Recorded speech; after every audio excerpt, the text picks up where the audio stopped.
At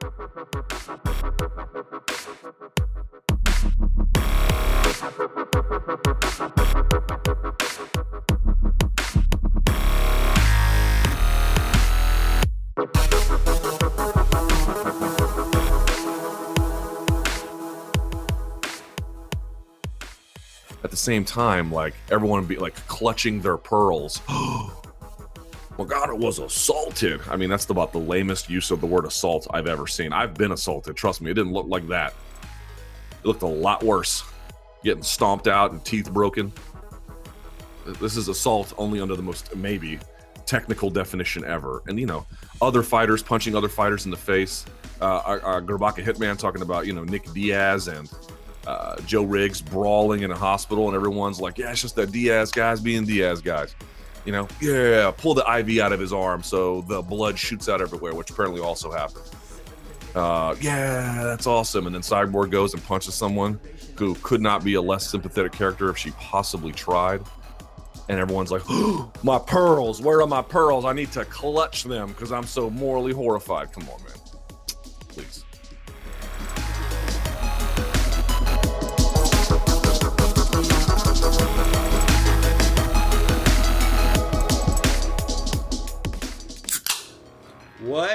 What up, everybody? It's the Sound of Violence podcast back at you yet again.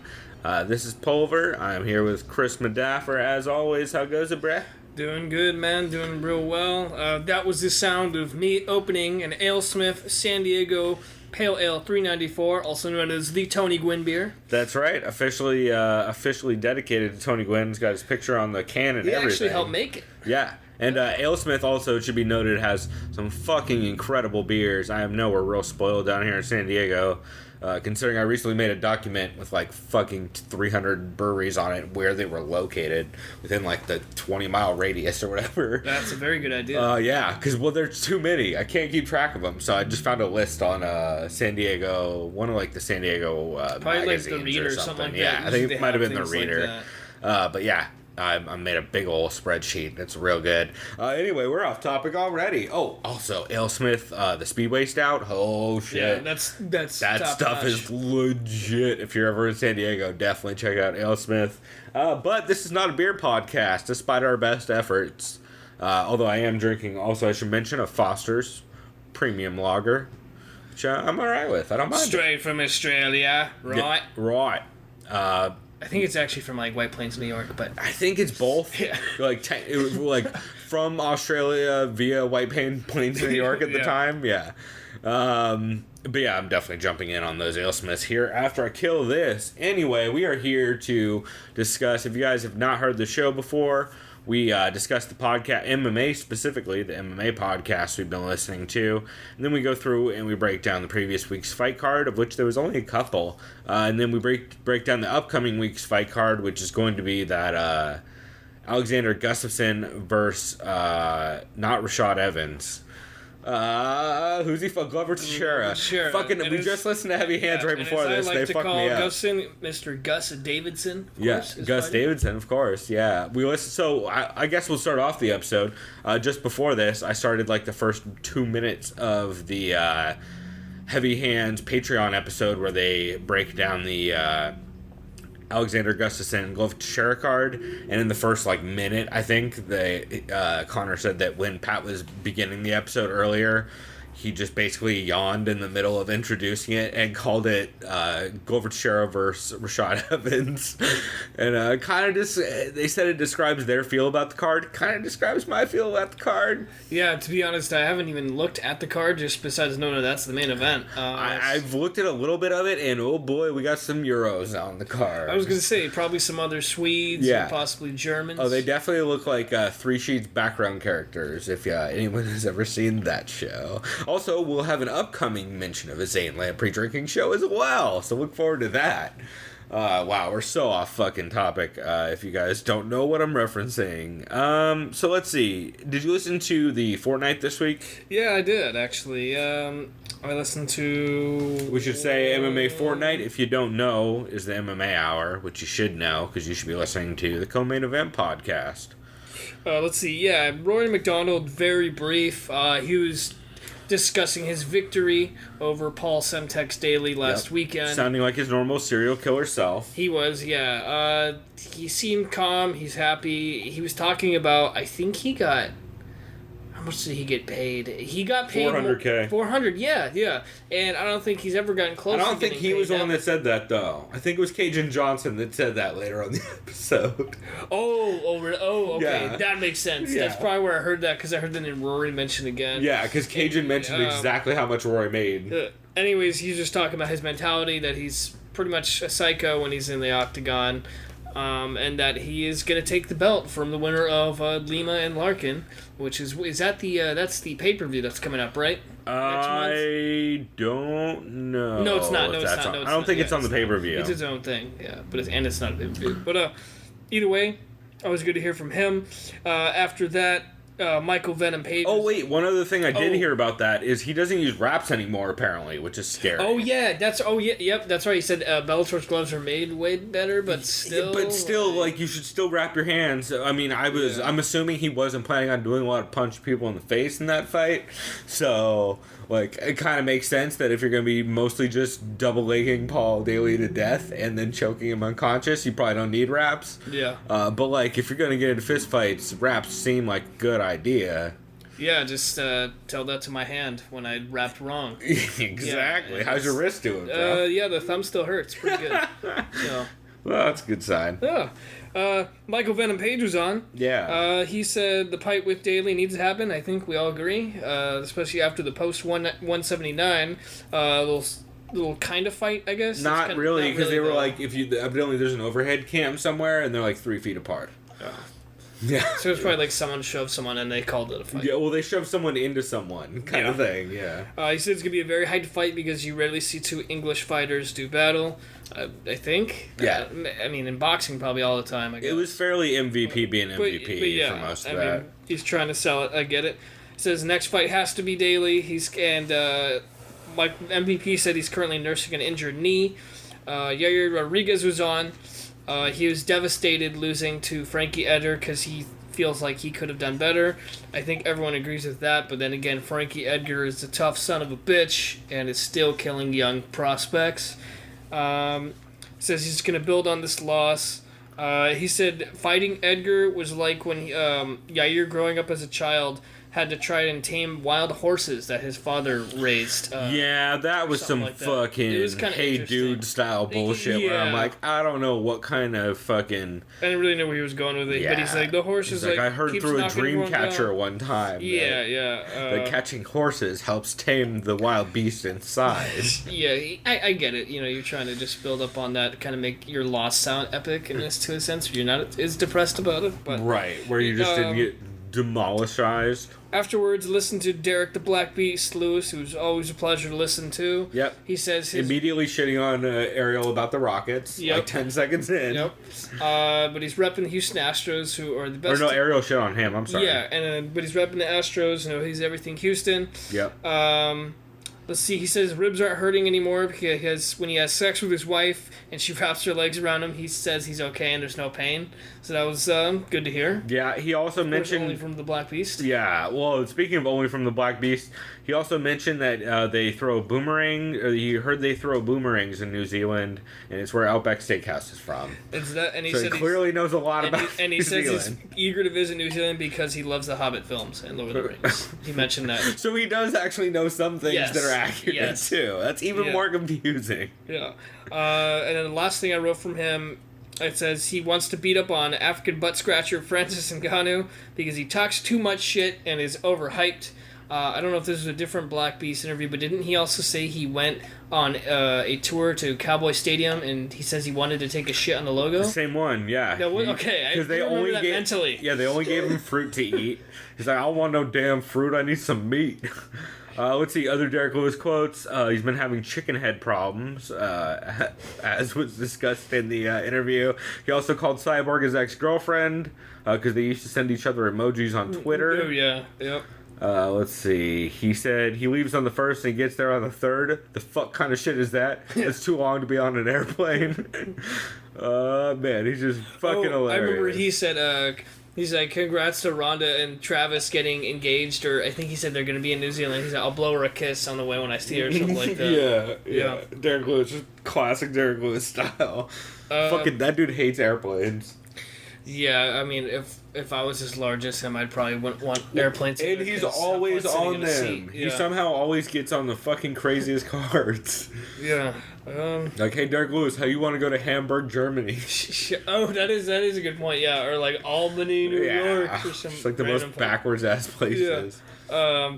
Jorge Masvidal was on as well. Yep, always good. I love that guy. He was great. He says he's just pretty much had a really long weekend, so he's kind of hazy. He was still in Vegas somehow. Yeah. Some shit was going down, evidently. I think they lost somebody. Because I know he says he doesn't really drink that much. No, I think one of his buddies who's married got lost. Oh shit. So that's the vibe I got. I have no information or sources or anything. It's just the vibe I got off of it. He says he gets along with everybody. He had a good time at the UFC retreat, but he did miss out on seeing Snoop Dogg and then a Kobe Bryant speech or something like that, which Ariel thought. He said he didn't really care about but that he didn't give a shit. Either, yeah. He was just like, yeah, some people think Kobe's like a god to them, and they had like tears in your eyes, and he's like, all right, bro. Yeah, seriously. Oh, he also mentioned at one point that he talked about Damian Maia's crazy half guard game and how strong he was, which is the one thing that like a lot of people underrate Damian Maia for. Like that's what Carlos Condit said too. It's like, dude, he's so fucking strong and he hits so underratedly hard on the ground. Like the angles and the weird half guard game, which is what fucked Carlos Condit when Carlos Condit. Yeah, I remember he got. Jorge was basically saying, "Oh, I'm gonna be really focused on just standing up, from off my back against the cage, standing up against the cage." Thought he would have done the first time. Yeah, but I think he was too busy wrestling. The takedown defense is smart because he did show some brilliant. I think some takedown defense in some of those shoots, but like you're saying, I think he was still a little too confident on his ground game and his striking too. Well, and I think he just thought the judges would nullify a lot more of the of just like him holding on. I thought they wouldn't count that for much. I got the feeling from him. That he doesn't necessarily say, yeah, I won that fight, that was bullshit. He just said he totally sees why Maia won, and it's fair that he won that way. He's a lot of people shit on that kind of fighting style, and I'm glad he went out and said that, because this guy, Masvidal, he's such a fighter, anyway. He's like a pure fighter anyway. Well, and that hear that from him, a lot of people who like Masvidal and don't like, ground grappling would be like, okay, I see where you're coming from, Well, that means that he understands, like, what judges are giving more points to, and then he can't just sit with back control because Damian Maia is gaining points just by that happening. Yep. Whereas, like, it seemed like in that fight he was kind of like, well, he's not doing shit. As long as I defend, we'll start the next round on the feet and I'll fuck him up again. Whereas, like, I think it sounds like from a lot of that interview now, he's like I just can't let him control me at all because they're giving points to him the entire time when he does that. Yeah, and since he realizes that, I think that'll only make him grow as a fighter. Yeah, and also that dude's always been good at learning from, like, split decisions or close fights. Yeah. He's had a lot of split decisions. He said this one's out within the worst at all. I was going to say, speaking of some of those terrible split decision losses, speaking of Al Iaquinta, Mr. 4 a.m. skydiving in the house. I like how he had on the Skype, he was just right on the strip, in the hotel that he was in. If this wasn't the most listened to podcast, this whole show could be Al Iaquinta clips for the intro, the breaks, the outro. I remember bits and pieces. I just remember he basically his relationship with UFC is very strained right now. He says the UFC still doesn't get it.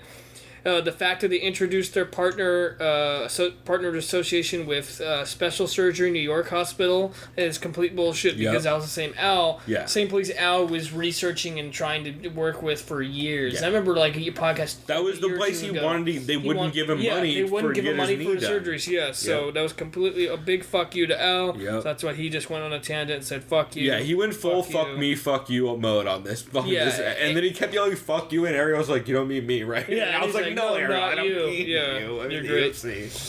So yeah, he says feel like he's been completely disrespected and doesn't even want to fight anymore at this point because he's like, fuck you, I can be the greatest realtor, real estate agent. So I feel bad for him. Does not take a bunch of effort. As long as you're a known person, people will be like, well, I have to sell a house, so why not call I Crazy really Al? want him to stay, and I hope the UFC gets him what he deserves because I would love to see him fight someone like a Kevin Lee or a Chiesa, or let him go. Fuck it. Let him fight in fucking Ryzen or Bellator. Do you know what that dude would do in Ryzen? Yeah. Oh my god, that guy in Rising would be crazy. Yeah, all the Japanese, oh my god, crazy New Yorker. You He'll know, be like holy fucking shit. Phil Baroniing people in Japan. It'll be insane. So yeah, that was all I did. I only listened to maybe like half of Fortnite this time. Yeah, so I got a couple notes. Let's see. Oh, Ally Quinta did yell Snoop Dogg went there. I don't give a fuck. Yeah. Pay me. Yeah. Let's see. He also he smacked food out of Cajun Johnson's hand because Cajun Johnson made a rap song where he talked shit about Al. So Al came up all drunk and smacked food out of his hand. Al also went on the Stratosphere roller coaster with the stripper he met. Oh, I do remember hearing that. That's pretty great. Yeah, and then I have a whole bunch of real salty fucking notes about the dumb model who was on after that, who's won a single fucking fight in kickboxing that was on Ariel's show. Yeah, I didn't hear because he that has one. no fucking shame, are my notes. Ariel has no fucking shame. Oh, wait. Chris, here's some breaking news. The crazy model, she had an eating disorder previously. Isn't that super newsworthy and worth having her on a podcast And for? what I'm going to say is be really offensive to people who have dealt with eating disorders, but maybe that's why she figured, oh wait, I'm so good at cutting weight already. Let's go.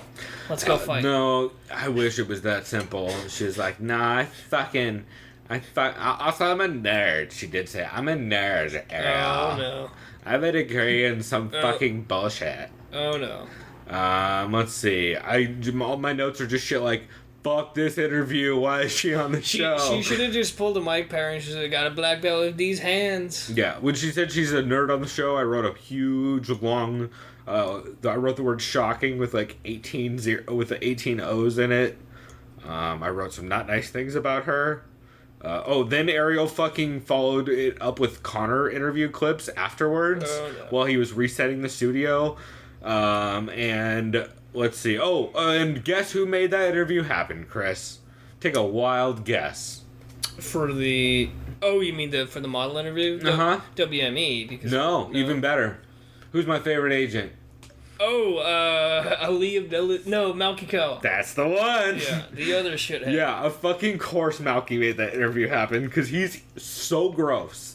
He's trying to bang everything, and he's the worst. That's like my own personal version of hell.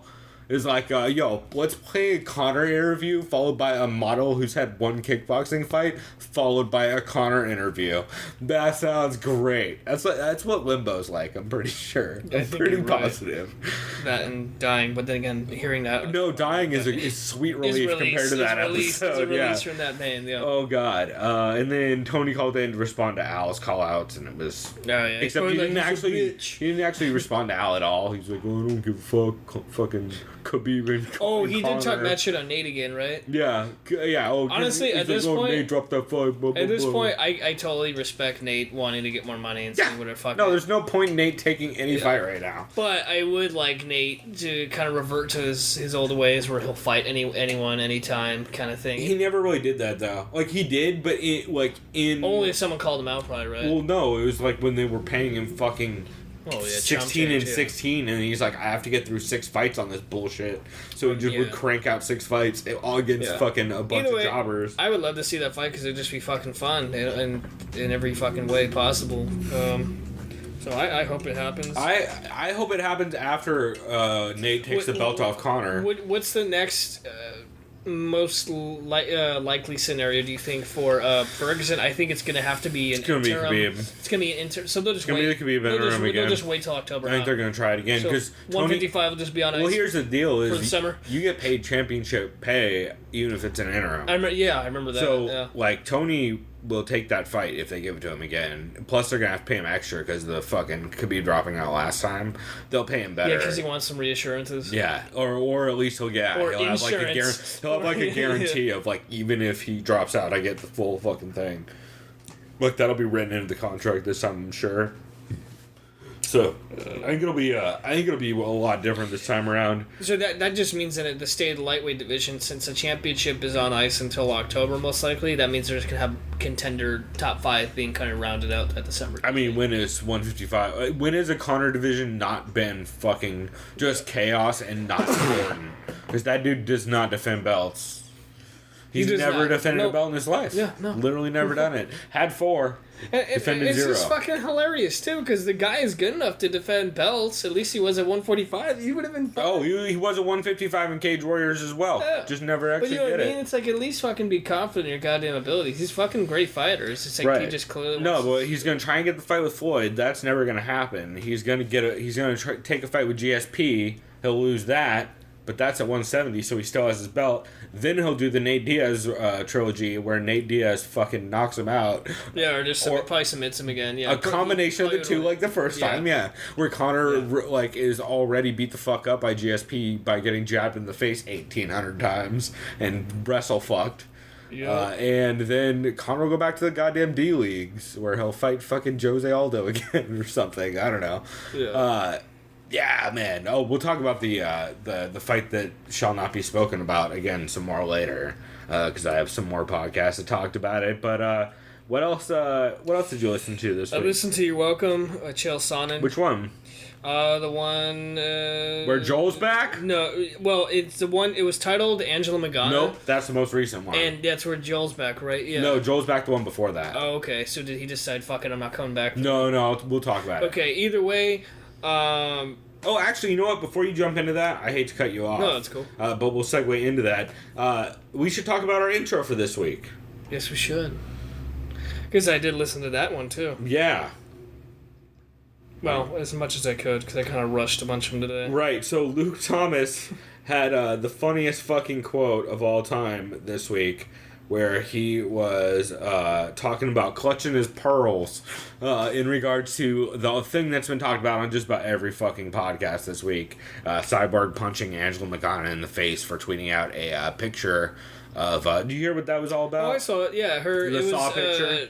It was, yeah, the picture Billy of the Puppet, yeah, Billy the Puppet from the Saw films, and a picture of Cyborg, like, at a hospital with kids who have cancer, like, just being nice. So, right. Why the fuck would you pair that kind of picture, you know? I have a controversial take on that. Okay. I don't know if I know Chris knows, I don't know if the audience knows, my girlfriend recently had cancer, girlfriend Karen, who's been on the show, and she not only said the fucking photo was hilarious, but said, fuck that bitch, that shit's funny, I don't care if you had cancer, if your dad had cancer or not. It's like, alright, well... my girlfriend with cancer is saying "fuck that bitch." That shit's funny.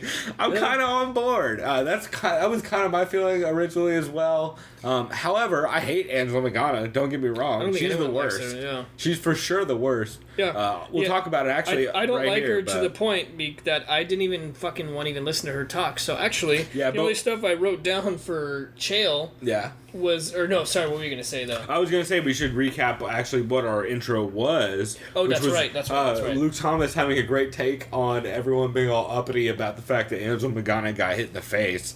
He's like, I don't get MMA fans, but where are my pearls? I need to clutch them. Yeah, exactly. Fucking, I loved that bit. And talk about Joe Riggs and Nick Diaz fighting in the hospital. Do you know that story? Yeah. So they fought They fought twice that night. That's what everyone always said. They fought once in the ring and they fought again at the hospital. So evidently Joe Riggs was talking shit and Nick Diaz came over and they started fucking fighting in the fucking ER. Crazy people like they are. And yeah, that hence the pulling the IV out. That's all a real story that was like documented by the other fighters who were there. Jesus. But pretty fucking hilarious. I thought it was just a very Luke Thomas kind of way to put it with the, I'm clutching my pearl. Yeah. So I thought that was great. Yeah, exactly. It did sound exactly like my plums. But yeah, so Angela Magana was the fucking worst. Yeah, she's terrible, and that's why I didn't listen to her talk. Chael's episode was real rough. Yeah. All I wrote was he was just talking about marketing and advertising yourself, something he says Mighty Mouse needs to do better at. But he says the problem with Mighty Mouse is he doesn't have a bad guy to his good guy. And he was just really lobbying hard for Dillashaw versus Mighty Mouse needs to happen. I agree 100%. I just want to see that fight real bad. Do I think TJ can make It's the not going to weight? happen next fight, though. No, I know. Oh, you don't think so? They won't do it in August? DJ doesn't want that fight right now. Because it doesn't mean shit. Yeah. He wants to say he beat all the 125ers. Yeah. He doesn't give a fuck about a 135er that can drop weight out of nowhere. Because that doesn't... When you look back in history, that shit doesn't mean any... You're like, oh, he did beat a dope dude, but, like... wasn't a 120. Didn't actually defend 125 that many times. Technically, it was basically a 135er who died to make weight. Yeah, I mean, I see Mighty Mouse's point of view. I also like Chael's point of view. I don't know. It's only mainly because I'd want to see that fight. However, I do agree though Ray Borg should fight him next, even though it's kind of like it's the right fight to make. Ray Borg's a beast. But I like Ray Borg, and I've seen his potential. I think he's great. Beast. Other than Ray Borg, I'd say maybe a year. Brandon Moreno's probably going to be up there in talks. Maybe. We'll see. It depends who he beats next. He needs to Cody Garbrandt style run through people. Yeah. Who we'll talk about later on this episode. Oh, man. Fucking Cody Skip-a-lot Garbrandt. Just ducking and diving through people. Yeah, I think maybe that's why his back hurts. Too much too much weaving through being held back. Yeah. That and there was this last part he said, and this is totally not related to fighting, but I agree with this, even going to high school, and I know you've probably seen this. If you've ever been to a high school football game or any sort of high school event, guys who graduated years before and come back wearing their old Letterman's jacket is fucking weird and lame. Yeah. Thank you.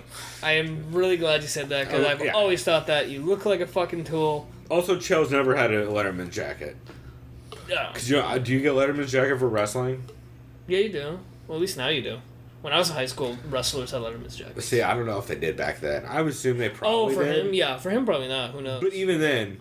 Or maybe he just didn't want one. It's definitely a creepy old dude move. But no, it is. It's like, yo, I'm trying real hard to pretend like I'm not trying to bang 18-year-olds. No, you know who they are, really personified? Uncle Rico from Napoleon Dynamite. Yeah, back in '84, I was in high school. If they put me in, we would have won state. Yeah. Throw it over the mountains. No, it's exactly like that. Also, reliving his glory days. No, it's Ben Affleck and fucking Al Bundy from Married with Children. Yeah, I was also gonna go with Ben Affleck from Matthew McConaughey from Dazed and Confused. Yep. All the same person. Oh yeah. Let's see. Oh, I did also mention from that episode they talked about Momo getting her a win, who was the 12-year-old who fucking choked 24-year-old dude, I saw something like unconscious. that. Jesus. Yeah, that fight. Fucking Japan, calm down, especially if your fucking promotion's called Deep Jewels and you're having 12-year-olds on it. The fuck, bro? Like, there's some kind of agency that should be discussing things with you, because the fuck. Alright, I think that's all I had on that one. Yeah, same with me. Let's see. We talked Luke Thomas. Luke Thomas also did do another live chat. Well, the one I listened to, he was discussing 50% off. Oh wait, he did do the 50% off Reebok coupon thing too, which was a great video he put out. But I was gonna say his Bellator recap. Okay, the one I was hearing, I don't know. Oh yeah, I did do the Bellator recap, but I didn't get to the part about the actual Bellator recap. Yeah, I was just taking notes about how he talked about it's good for UL to accept the fight with Bobby Knuckles. That kind of thing. Oh, for sure. Because is that at 214 now, or is that at 2? No, that's at 213. It's the one. It's 213. Yeah. That TJ and them dropped out of. Yeah, 213. That's 213. Yeah. So there was that. I remember he said this fight is so important that you can argue that the winner of this fight is the actual best middleweight. I 100% agree. Sorry, Michael Bisping, but you are a terrible champion. Fucking terrible. Well. No, I'm sorry. I do not like him. To be fair, he's super injured. He's been saying he's injured I get since that. before George said he couldn't fight. I'm just saying he's terrible. The fact that he doesn't want to face the top guys. Like, come on, bro. He's injured. But even when he's healthy, he just totally does. I mean, that dude wants to get money. Let's be fair. No, I get he's that. earned it. Still, if anyone's earned it in that fucking company, it's him and the Diaz brothers, probably, just by fighting monsters constantly. Either way, Luke was talking about he thinks Whitaker. He would pick Whitaker in the fight if you were to ask him. He says he thinks he's more well-rounded and patient, but UL can end the fight in an instant. Yeah, it's one of those things where I like Whitaker too in that, as long as he can just not die. Yeah. Like, as long as UL just doesn't try and kill him. And clip him. And the thing is, how is UL's gas tank in a fight? It's never as good as Whitaker's. Whitaker has one of the most underrated gas tanks of all time. His takedown defense is like top That's why him Bisping is going to be the dopest fight ever. I'm telling you that fight will be good. Oh, I know, because I know Bisping has great hands. They both have really sharp boxing. They both are super active, and neither one is, like, both of them love pressuring. So it's going to be wild. Like, nobody's going to sit on the back foot in that fight. Everybody's going to be pressing forward. Luke is very hyped on Ray Borg. He just thinks the Mighty Mouse versus... Ray Borg's super legit. People don't know who Ray Borg is. Yeah, like, he's been killing I know he's killers. had some weight-cutting issues in the past, but... Who hasn't at 125? Yeah. He was just saying Mighty Mouse versus TJ on paper is intriguing, but if you think about it, it's not a money fight or a super fight. He thinks this fight will mess up the flyweight and bantamweight division and just do kind of like what's happening when Bisping asked for GSP and totally everything's agree. on hold. I agree 100%. Is TJ dropping weight medically advisable? Probably not, because he already looks too lean at 135. I agree. And he said super fights always lead to interim belts. That's what I had for the Luke Thomas. Did you want to go over your thoughts on the latest episode of The Ultimate Fighter? No, you know what? We'll say that for the next segment since we don't have a fight to recap. That's right. Other than like some quick Bellator notes, which we already talked about. Sounds good. Oh, and we will talk about it in our next segment. I'm going to make Chris watch the Roxanne Modafferi fight, which I don't think he's seen yet. I saw clips of it. Which is fucking she looked crazy. fucking great. Dude, Yeah. that fight. Oh, boy. Oh, boy. There were some moments. She tried out for Tough, right? Yeah. Last week, Yeah, so her, did, Rachel Ostovich. Chris Stanley. Yep. Who fucking will be awesome on that show. I hope she gets on. Because people need to know who the fuck Chris Stanley is. That girl is a character and she's funny as hell. But that means no weed for like a fucking 6 weeks for Chris Stanley, which is going to be rough. Yeah. So good luck, Chris Stanley. But I'm sure she did good in her grappling and all that for the tryouts. So, let's see. Were you about to bring up a show or is it me? I guess I could mention Heavy Hands. Did you hear the Heavy Hands this week? I tried to listen to the Vivisection, but I didn't have enough time. See, I didn't have time to listen to Vivisection either, since they just put that out in the last couple hours. Anyway, we were talking about Heavy Hands. Sorry about that. The fucking Blue Angels started flying over, which I think we've discussed my feelings about the Blue Angels previously on this podcast around an event that happened in American history in September. And I believe I said some very offensive things previously. Yeah. We'll use the term allegedly. Well, no, I super said them. No, you did? Well, it's recorded on the podcast. Oh, great. I didn't say they should. Well, no, I didn't say they should do anything. I just said I hoped certain Blue Angels didn't. No, yeah, I actually remember that, dude. That was Yeah. a fucking year ago. Yeah, oh, it was at least that. Yeah, it was a while ago. So, anyway, sorry. Big distraction by fucking jets flying over my goddamn house. Anyway, so the Heavy Hands, they did an episode about new UFC signees, mainly about Justin Gaethje and Marlon Moraes, both of whom I'm hyped about coming over.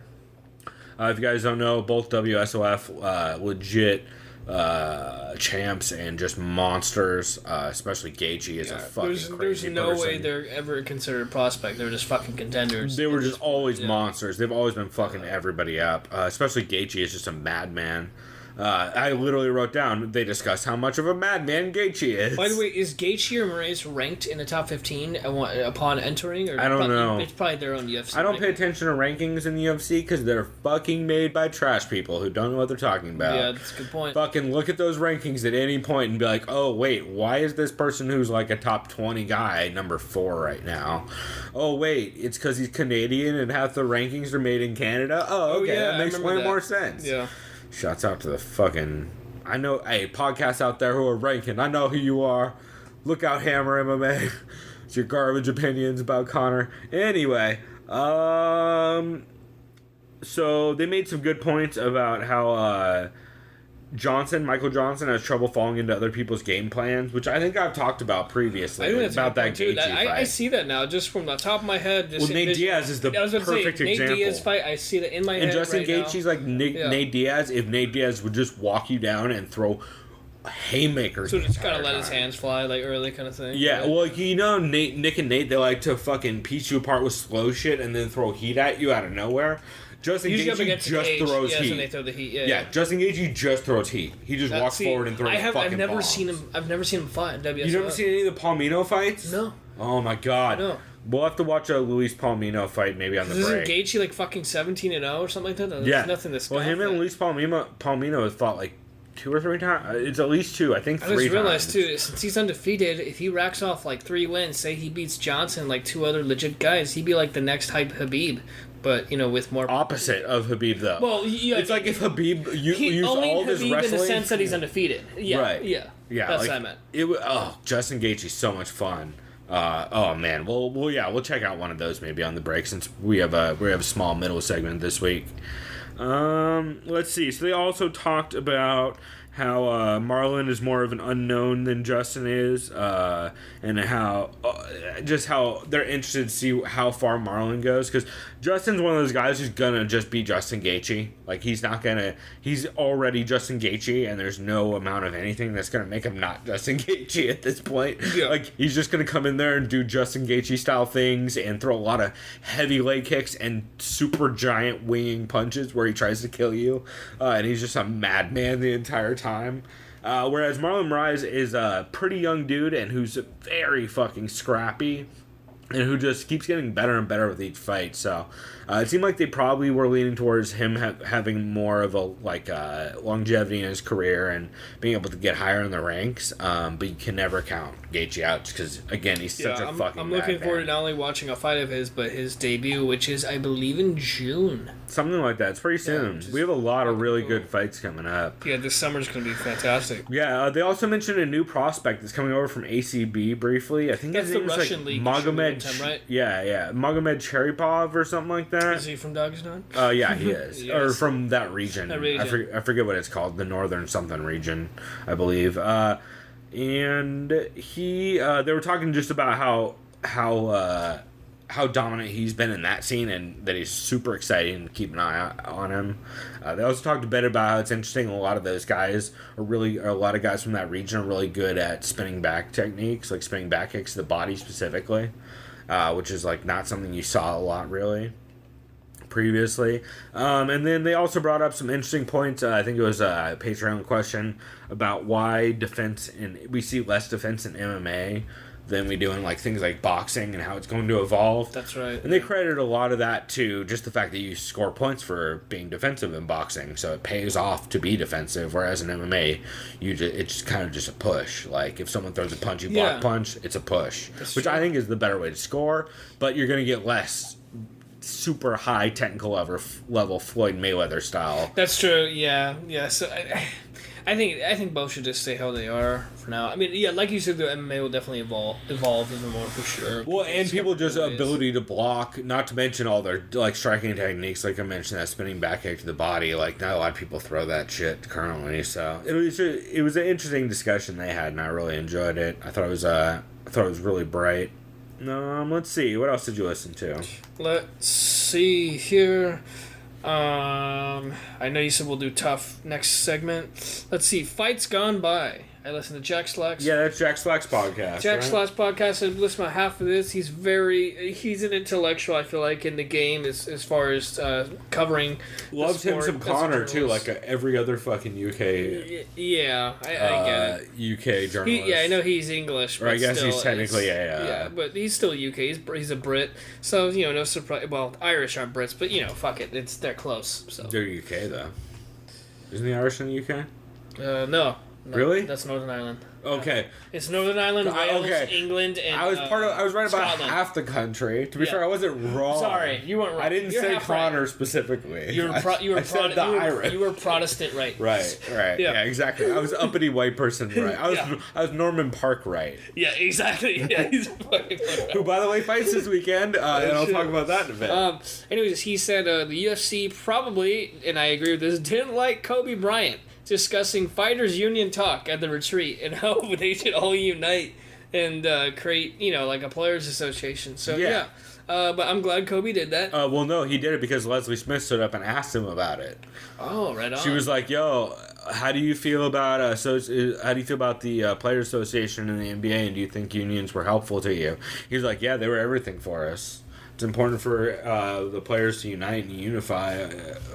To get what they deserve, which like everyone's like, yeah, fucking no shit, everybody. But fighters love popping each other in the face. Shouts out to Mike Perry and Cyborg. Oh, and shouts out to Mike Perry at the retreat. shoving Jeremy Stevens to the ground because he said Jeremy Stevens was trying to grind on my girl, and he knew that. And also, it should be noted, Jeremy Stevens is married. Yeah, I was thinking about that too, dude. I follow Alliance all the time on Instagram. I saw Jeremy Stevens with the kid. So who knows if it was on evidently Jeremy Stevens was also trashed from what Alan Joban said. Probably because he's trashed. So he might not have even noticed. He might have just bumped into her. Mike Perry freaked out. He probably doesn't. I could see Mike Perry being like, "What?" Like just bumping. You mean super sane normal Mike Perry freaked out about something and overreacted? That doesn't sound. God told him from his satellite, "This guy's trying to get on your girl." So well, he's God's gift, Chris. God gifted him the ability to shove. He did. Jack also covered, he says fighters in his opinion, have no incentive to move up to heavyweight because they'd probably get murdered. He was referring to open weight competition in the Japanese promotions. He was like, imagine now in the UFC, if someone decided, hey, I want to fight to heavyweight. Who was recently wanting to do that and would have gotten murdered? Do you remember? He's a model. Oh, right, right. That guy. Mr. Rocks. Yeah, Luke Roxalt. Yeah, that guy. Yeah, remember he wanted to fight Verdum at heavyweight? That wouldn't have been fun. He's been wanting to fight Verdum, though, for like fucking 5 years. Yeah. He's been talking about that since like Strikeforce and shit. Sorry either way, Jack, he didn't even mention it, but I mean, the only person I think that would have a chance is probably like John Jones. Obviously Cormier, because he's undefeated there. Cormier would kill a heavyweight. He would murder heavyweight. He could probably I think take he the mentioned belt. that too. I think he said Cormier. He says more people would want to see like a Cormier versus Stipe than like fuck yeah. The only person I want to see more than Kane versus Stipe, the only person I want to see more than Stipe versus Cormier is Stipe versus Kane. Yeah.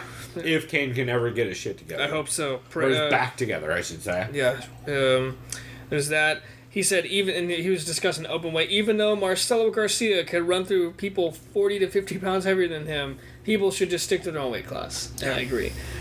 He said, it's fine when like there was like technique disparities, but now that everybody's kind of like there, you're like, the fuck are we doing? If anyone knows wrestling and jiu-jitsu or like watch really that high Bob level Sapp striking. fight that I watched that one time against Nogueira. Oh yeah. Yeah. Oh, and that's like a fucking Nogueira almost dies in that fight. Oh, yeah. I think he had his fucking spine dislocated in that fight. He said the majority of Bellator 179 was hard to watch. I agree. Yep. He said there was a fight where a guy You and me discussed that on the fucking show, how slow that broadcast was. Yes, we did. No thanks to Czech Congo's fucking... And how many times do we see that commercial about the chicken nacho cheese thingies at Taco Bell, which I guess I should get for science. They're not the worst things. But they're definitely no Captain Crunch balls. They're exactly what you think they would be. Okay, then there you go. Yeah. He said there was a fight where a guy attempted a guillotine from a duck under, which is not really even possible to do. And he said then they stood up for like 5 seconds. If I saw the fight, I probably remember what that was. I don't remember which one that was, and I watched that entire card. But it was probably one of those fights where like, wow, this is slow. And we have to say that it's either because the fight's really bad or... there was a lot of rough shit on that card. Man, there was like the undercard was pretty good, but the main card, boy. And then he said, Linton Vassal's submission to McGeary is very impressive. He was using shoulder pressure to reach across the back of McGeary's head so that he could loop his elbows and attack with something called the Americana, which is something that's very rarely seen. Yeah, the paintbrush is the other name for it. It's basically, so it's like a Kimura, but rather than going behind your back, you're going the opposite way. Ooh. So you're basically you're taking their hand and you're turning their elbow towards the sky, kind of thing, rather than turning their hand towards like their shoulder, the back of their I almost shoulder. feel like that hurt more. It definitely tears different shit. Yeah, because your tricep and shit fucking pointing up. Yeah, I feel like it'd be really bad. So there was that. He said Paul Daly has been improving over the years, but McDonald was just far too skilled in pretty much every aspect of that fight. He says he noticed in the second round Daly tried the Brennan Ward knee, but once he got clipped by Rory to take it down against the cage, it was over, which it was. Yeah. There was nothing after that. Like, Rory pretty much completely shut him down. We'll talk about it. Actually, we already did talk about it. Oh, yeah, we did. We already recapped it. So that was it for Jack Slack. The only thing I had was... Drunkenly with G6, I might add. Oh, yeah. Shouts out to G6. Yeah, shouts out to both Even that though episode he said and his that name like a million commentary. times. No, I said his name like Oh, a you million did? Yeah, times. that's right. He didn't say it once. I said it like fucking 8 times. Yeah. Which, by the way, that's what happens when you hear the fucking song G6 shit popping out of nowhere. That's me saying his name and having to cut it out. Actually, I think you can tell because afterwards, every time he goes, "Come on!" Oh, yeah. And then at the end, I had to cut out where he plugged his social media. After we cut his name the entire episode, he plugged his social media. And we're like, bro, you can't. Oh, I remember his Instagram. You don't want it. We discussed doing blow on your plane. We can't plug your social media after that. Yeah. So that guy's the best. And I think to be fair, since I was so high and drunk, I was like, oh yeah, your name is this on Instagram. And I was like, oh. It's hilarious. So, luckily, we had a super solid episode that I did not edit drunk. So, hopefully, I didn't miss his name anywhere in there. But the fun, if you guys want to go hear us be fucking trash, check out that. Or if you don't want to hear us be trash, then don't check out the Here Comes the Boom commentary.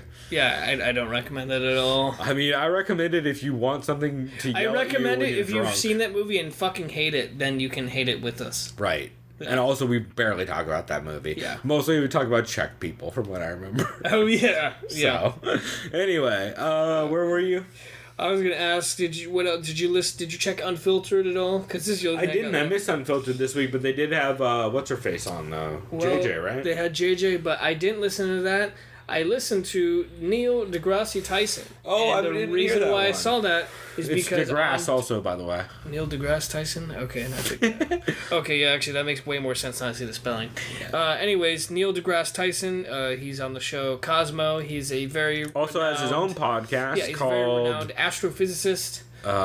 Star Talk Radio. Star Talk, yeah. Great. It's a great podcast. I was intrigued by this guest because I saw on their Twitter for Unfiltered, Neil was showing off his wrestling skills. Yeah, he was Matt Serra. He was an amateur wrestler. Yeah, and throughout He's this, legit. he was talking about he was undefeated in his senior year of high school. He was a very tall, lanky, 190-pound senior in high school. He had really long arms, and he said he would use that to just kind of just reach across the chest and the body, be able to control people's heads and arms very easily. So he was a big guy. He said he also wrestled at Harvard, but then he struggled once he went up against the Iowa corn-fed wrestlers. He said those dudes are monsters. Well, plus he was a fucking science nerd. It was like... And he said, though, too, he was also a rower in the 8K meter, which is cool, because he's like, when you get to the Ivy League school, it's all about rowing. And it's, Especially Harvard. He said it's an elitist sport. That's literally the fucking joke in the movie How High. Is they're at Harvard, and they're fucking trying out for the rowing club. So they basically did some Neil deGrasse Tyson shit on How High, is what I'm saying. I'm saying Red Man's Neil deGrasse Tyson is what I'm saying.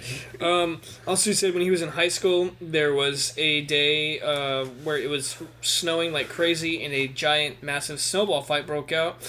He said he noticed a greaser in his car with his girlfriend just relaxing, and he thought, wonder if I can nail this guy from a really far distance. And he did. Hit him, the greaser, square in the chest on his nice leather jacket. The guy immediately yells racial obscenities at Neil after the lunch period at school. Checks out. He said afterwards the guy found... Sounds like the 50s to me. He says the guy he did something with his car and like trapped Neil from getting out of the school and confronted Neil. He said he pulled out a 6-inch like locking blade that just kind of notches in place. Switchblade. Yeah, I guess a switch. But he says it kind of whipped out. It wasn't like a switchblade. They whip out. Oh, I guess they still are. No, or they press. I'm using the ones that are like button press. Oh, you know what I mean? yeah, there's like... You know what I mean? They're like the ones that just press the but you can do button. switchblades that flip out, right? Yeah, those are the locking ones. I guess so. Yeah. I don't fucking knife I don't y'all. remember. I haven't had knives since I was like in fucking Boy Scouts or some shit. I don't know what that was. But anyways, the guy, he didn't realize how much taller Neil wasn't in. But still wasn't backing down, and Neil said he was really thinking about all these different scenarios. I could definitely win if I take this to the ground, but then again, this guy has a 6-inch fucking knife. He could probably end my life right Takedowns here. don't work great when you... Or he's like, what if I fall on his knife? Or he hits it in my neck. And he's saying, so I simply stated, I'm sorry for hitting your leather jacket. It won't happen again. And the guy just mumbled and cussed in his breath and walked away. So he got out of that because he said in his moment it flashed since he was 9 years old. Hey, that's why smart people do smart things. And he said this. The thing I thought was interesting, since he was 9 years old and he went to what are those called? fuck. I can't remember what it is, but it's like the museum or like an observatory where they have like the giant telescopes. Yeah, observatory. Or it is the observatory. Yeah, he went to like one of those things it was all about stars, and he's like, ever since a kid, he's like, oh, I need to be an astrophysicist. And so he was so focused on that. Yeah, so there's a New York observatory that he works at, I think, now. Oh yeah, it might be the same one. He grew up in the Bronx, Yeah. but he was so focused since he was 9 years old, just on becoming and reaching that goal. He said, he never worried about racism. Like, he said he dealt with racism, but he was never in a fight. He was brilliant enough to be able to walk away from fights. Well, dude, when you're that smart... And he said that, too. He's like, my mind didn't have the capacity to let that even bother me at that point. Right. He's like, I was so focused on school. He's like, that's why I didn't fight the guy with the knife, because I had already been accepted at Harvard. Right. And he's like, this is my life, like, if I don't get into Harvard and don't get my doctorate, in astrophysics or... When you're that smart, you do the math on, like, what's the best thing that comes out of this? And then real quickly you go like, oh, right, nothing really other than like I feel better.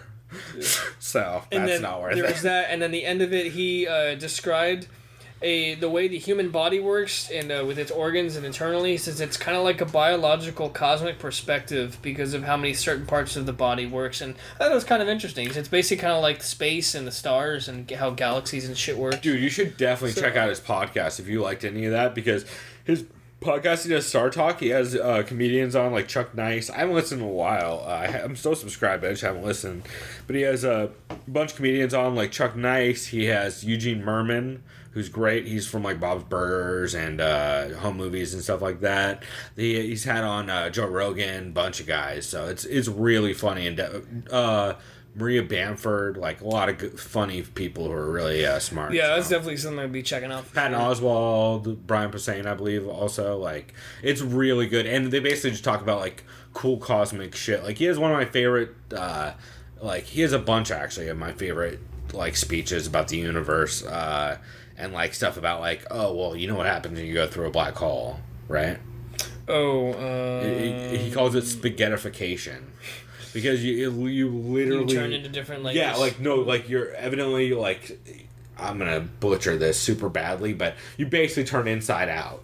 Okay, yeah, that makes sense. And so yeah, but he like has a very long explanation for exactly. I mean, how it doesn't make sense spaghettification. unless he like explains it to me. But you know what I mean? Like, Yeah, I could see how a black hole he describes how gravity works and all that stuff with that, and he just has some really interesting takes. He also did a redo of what was that series that super brilliant dude did for the science, the universe. Well, the one I watched was Cosmos. Yeah, Cosmos. Oh, yeah, because Carl Sagan. Is it Carl Sagan? Something Sagan. Sorry, I think it's Carl Sagan was the original guy who did that series. And then Neil deGrasse Tyson came in and did it again. And it's fucking awesome. Neil deGrasse Tyson's great. So anyone who hasn't checked out Star Talk Radio, I definitely would recommend it. Back on topic though, because did you listen to anything else, or was that it? That was it, unfortunately for me. That's perfect. So I've got a handful of notes that I will try not to go through too many of.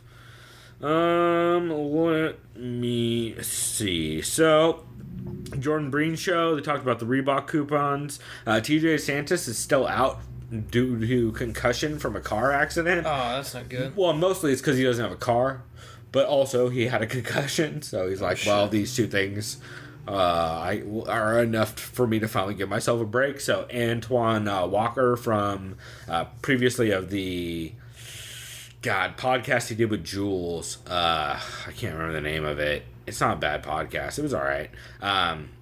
Fight something. I can't remember. But anyway, he's been sitting in as the producer. Breen talked about, like I said, the Reebok coupons. Talked about how Stipe needs to drop MGK, Machine Gun Kelly, for Bone Thugs. Because Bone Thugs are from Cleveland and Bone Thugs are way better. Yeah. And they're like, I agree. Yeah, so there's just a lot of talk about how they need to drop Machine Gun Kelly because he's a fucking nerd and no one likes him. Yeah, I've heard like the... Oh, you know what? You know what I was thinking of? It was on an episode of Tougher. I think it was on Embedded. Cody Garbrandt, of course, he listens to Machine Gun Kelly. And I was like, yeah, you know what? Machine Gun Kelly super sucks. I think he's pretty People like white rappers for some reason. I don't get it. Let's see. Oh, Jordan Breen's super excited for KSW Coliseum, which is KSW, they're the Polish promotion. They're like the biggest Polish promotion. I've probably seen a couple fights. They're doing a 50,000 seat Coliseum That's pretty badass. Stadium in fucking Poland this weekend. We know that tomorrow morning, actually. Needs to Saturday fight at morning. that venue. Hopefully next time. I mean, I That'd don't know if they can fill it. KSW is bigger. Joanna's even said before, KSW is bigger than the UFC in Poland. Because KSW is just fucking...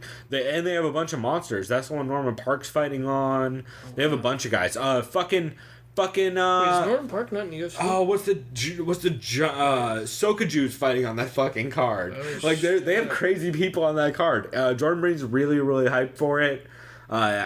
He recommended checking it out. He said at one point, "I don't love KSW. KSW is a promotion that loves the people." After getting accused of being a KSW homer. They also mentioned Norman Park, like we said. And then Jordan did a pretty quick breakdown of what fights to watch on the KSW card, and it was fucking awesome. I absolutely recommend checking it out. It's pretty funny. Let's see. I guess that segues into Jordan Breen also did a press row episode with Damon Martin where they talked about WME's lack of foresight and the terrible matchmaking woes they've been having. I think it was Jordan, that also mentioned The Undertaker is a huge Jens Pulver fan. That's interesting. Yeah, which he noticed because The Undertaker started coming out at one point to shirts that said Big Evil. Oh, wow. Because he's such a big Jens Pulver fan, which immediately makes me a fan of The Undertaker, so... Yeah, I respect him who likes Little Evil, so... Hey, that dude has been in one of my favorite fights of all time, him and BJ Penn 1. Fucking so much fun. Let's see. 5 rounds, Brett Okamoto. Good fight. They talked a lot about DJ. I was kind of surprised that he was saying DJ should take the TJ fight. It's like, I don't get taking that fight, really. It's just people like it on paper. As much as I like it on paper, but it won't happen. So. Yeah. Brett Okamoto also talked about the fighter retreat and played some interesting clips from Joe Lozon. Joe Lozon, he talked about the Reebok deal with. And he played a clip of Joe Lozon saying that he previously averaged $24,000 a fight, depending on where on the card he was. And guess it's 16 now. Well, it was it was 16. So this is regular, just the card. For sponsor pay, back before the Reebok deal, he would get somewhere between 15 and 30, depending on where on the card he was. Okay. And he said he lost money mostly. Or wait, hold on, sorry, I skipped some. He said he no longer... First off, he doesn't have to pay an agent anymore to go find sponsors, which saves him money. That's good. Saves him 10% off top.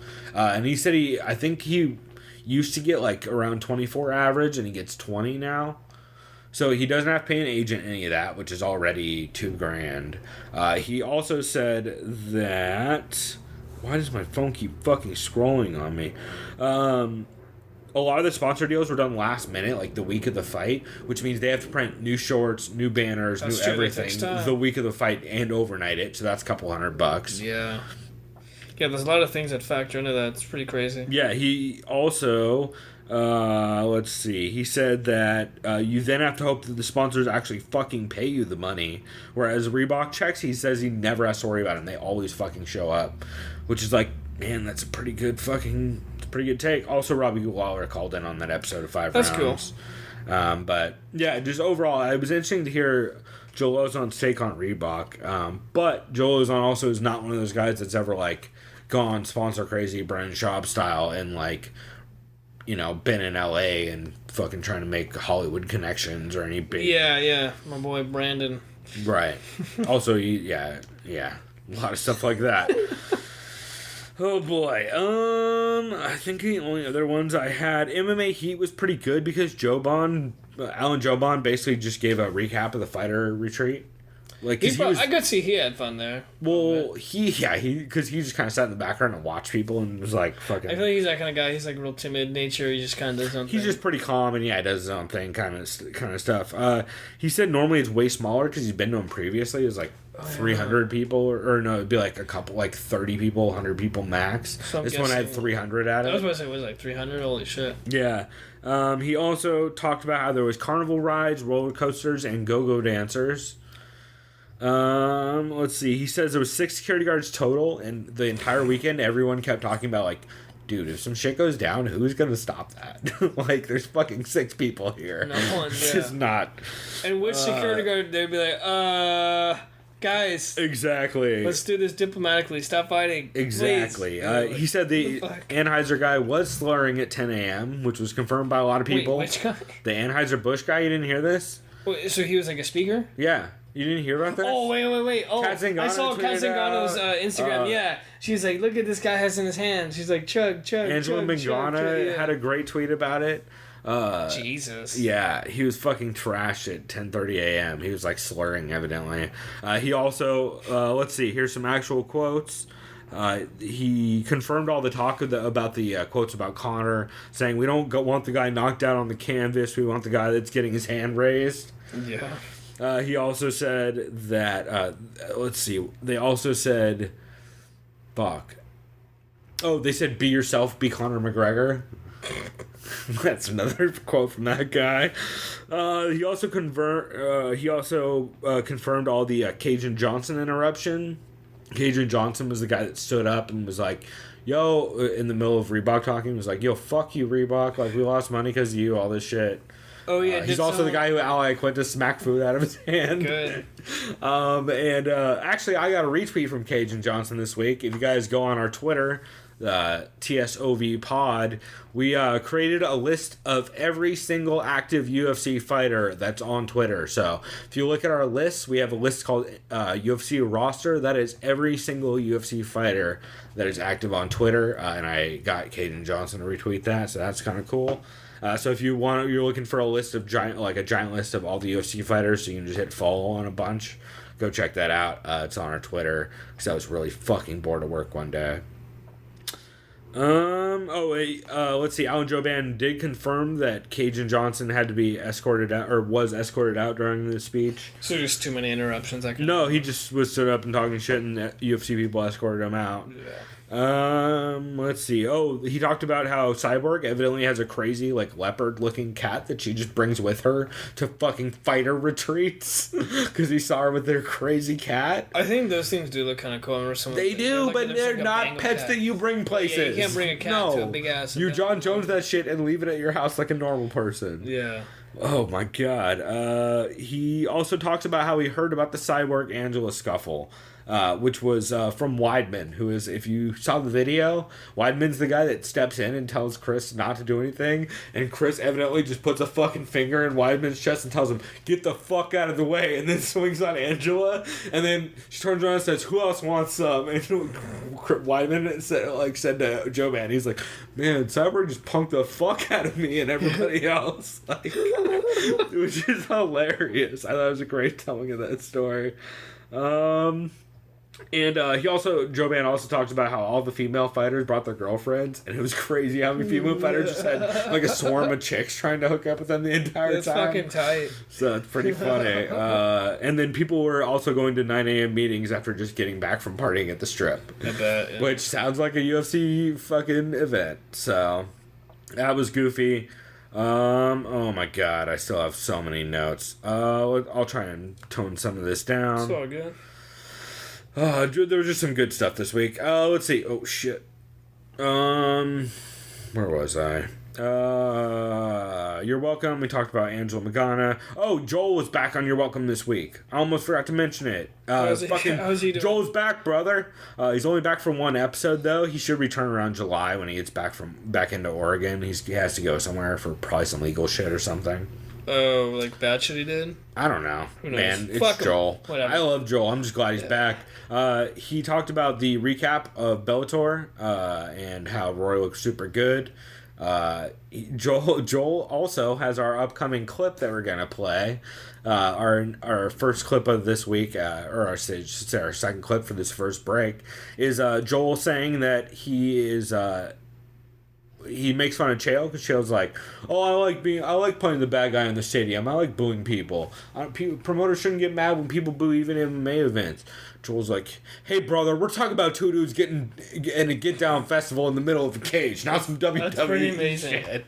I was like, oh, Joel's back, y'all. Yeah. Fucking two dudes at a get down festival in the middle of a cage. You have to understand. That's right. And then even better, he follows it up with later on the episode. They talk about the Cyborg incident, and he says, Joel says, evidently Vegas is the place to get a battery charge because battery in Vegas is only a misdemeanor, not a felony like everywhere else. Wow. Which is amazing, and only Joel would have that take on that. Jesus. So that is fucking hilarious, and I love that Joel's back. I hope he comes back soon. He's my fucking favorite on that. Let's see. On the MMA Beat, Luke Thomas makes a joke about someone having a rapist smile, and Ariel dies for about 3 minutes laughing. And they talk a lot about TJ versus DJ. And the Outsiders podcast with Jeff Sherwood and Josh Gross. They talked about TJ DJ, Interim 125 titles. Dude, that whole TJ DJ thing is going to be like the next It's big literally time. on everything. Yeah, it's going to be... so annoying. It's going to keep going on until someone... I just hope they pay him enough to make it worth his while. That's what I hope. If they do it, yes, please pay him $1 million. Yeah. Oh, easy. It should be 1.5. I think it's Super Fight. Do you think it's Super Fight, by the way? I heard a lot of people, but it's not. I mean, it's not technically, but... Because TJ's not a draw. Yeah. He's never been a draw. Unless he plays the snake role, then he maybe make an interesting. Not like But he's just a humble person. He doesn't. Also, it doesn't do shit for DJ for what DJ's trying to do. Exactly. Let's see. They also talk about Jeff Sherwood's super hyped for the Chael Wandy fight, of course. Oh yeah. Because fucking he likes both those guys a lot. The bad guy versus Candy Lay. Yep. Let's see. Josh talks about. Josh says at one point that Ray Elby tweets for Cyborg, which we all know by now. And he also mentions how Ray Elby is, I think Jeff Sherwood mentions how Ray Elby is famous for breaking his dick before in Thailand. That's a story in the underground. You can go look up if you want. I think he mentioned that to me one time. He's known for that because he broke his dick in Thailand. I'm going to leave that up. It's pretty hardcore. Yeah. Well, even more hardcore when you realize he's dating Cyborg now. Ooh, okay. No fear in that dude. Clearly. They talk about the infamous brawl in Florida where Greg Savage, Josh Thompson, and a few other fighters and Jeff Sherwood all were like fucking throwing hands. It was just some fucking fight that Josh Thompson evidently started with, and he chased some dude down the street. That makes sense. And then everyone started fighting. Jeff Sherwood hit someone with a chair in the face when they were trying to hit Savage with a ceramic flower pot. They also talk about the Lee Murray-Tito Ortiz brawl in London that Josh was there for.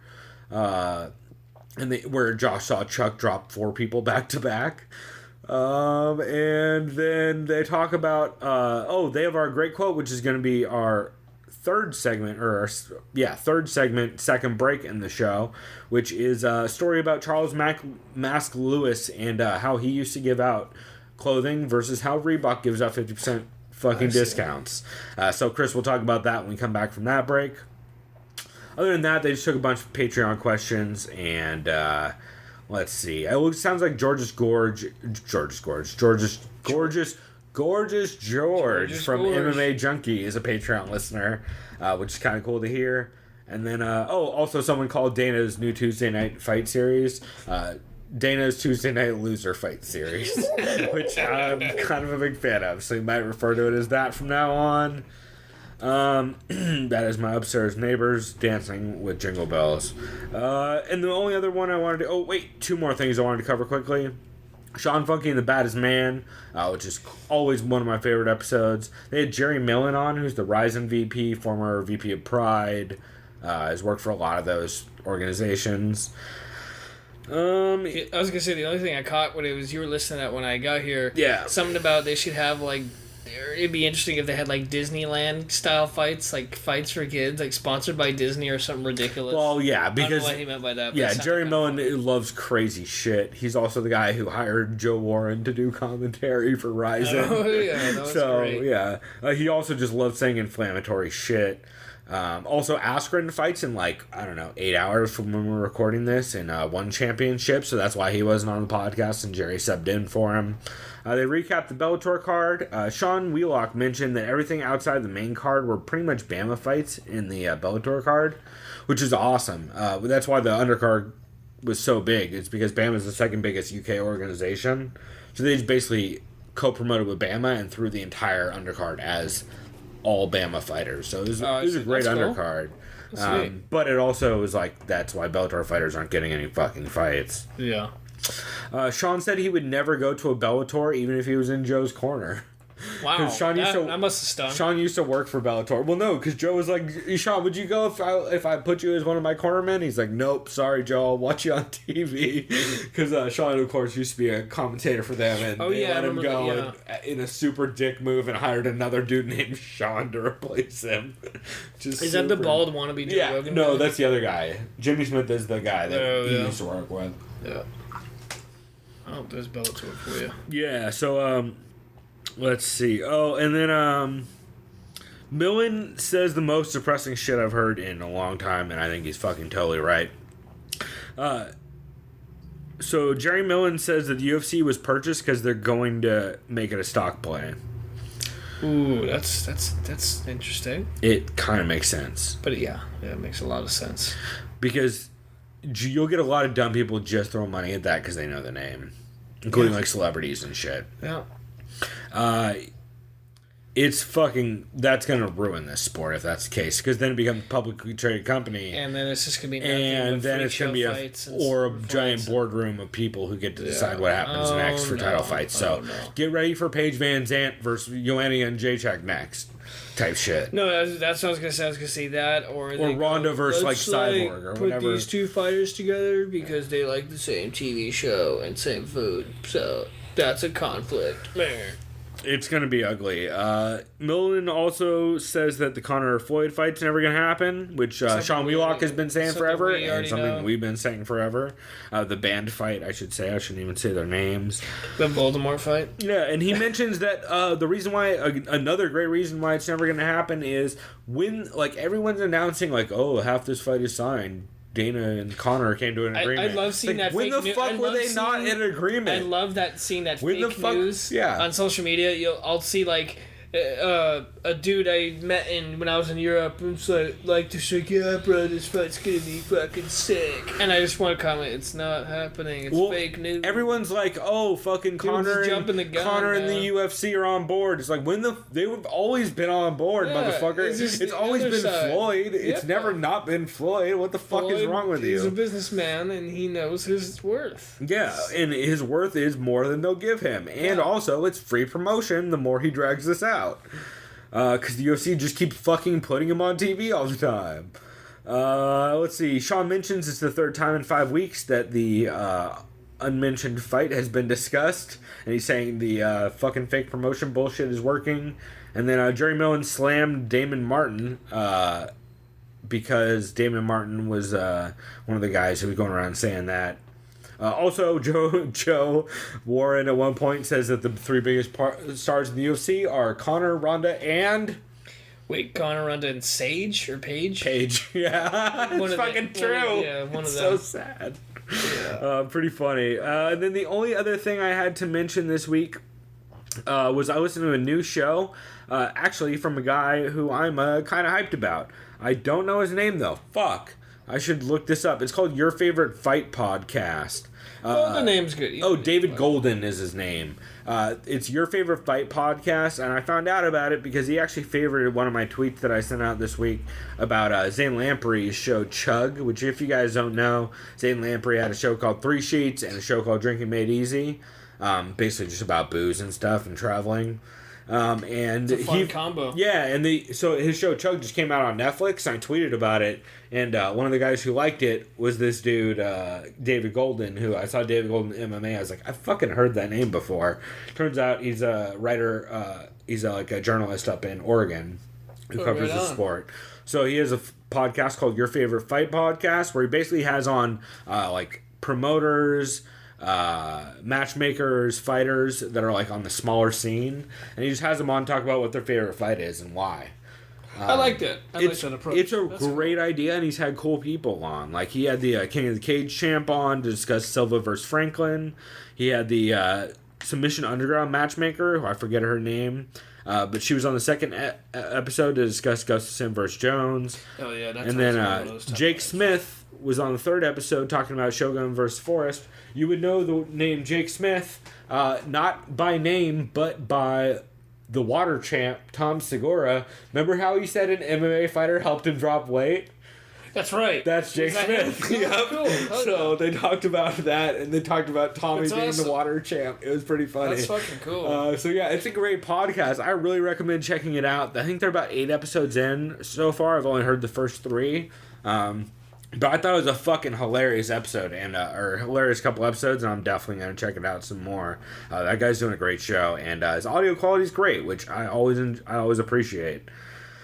Let's see. The only other things I had to mention: Dennis Bermudez has a Twitch channel called Menace Bermudez. For anyone interested, I remember. Yeah, I heard him talk about that. Yeah, on Unfiltered a couple months ago. He's playing Rocket League and Ghost Recon today. For anyone looking for that, I heard Rocket League's good. Rocket League is real good. Yeah. And then also, I would like to mention that the Joe Rogan podcast has officially become mainstream. Because Fuck yeah! I was walking down. Good for him. Here's why. I was walking down the street during the last week, and all of a sudden, while I'm walking to my car, I hear, "So that Conor McGregor Floyd Mayweather fight." And I was like, "That's fucking yo Joe Rogan podcast, bro." Yeah. And the guy is like, was walking to his car. He's like, "Yeah, bro." I was like, "Oh god damn it!" Dude, Trevor and Blake, they listen to Jerry all the time. Yeah, well, I'm talking about that. And it's official though. When I'm walking just to my car in my apartment complex, and I just hear a dude listening, and I just randomly hear Joe Rogan say, Tower 7. I just randomly hear Joe Rogan say Conor McGregor Floyd Mayweather while I'm walking to my car, and I'm like, wait. What the fuck? And he's just like this. Conor McGregor, Floyd Mayweather. Yeah. So I thought that was hilarious and worth mentioning that my neighbors are evidently listening to the Jerry at this point. So overall, I thought it was a great week of podcasts. I do want to bring something up. Chris, I have an idea for what we should do. I want to try a new format next week slightly.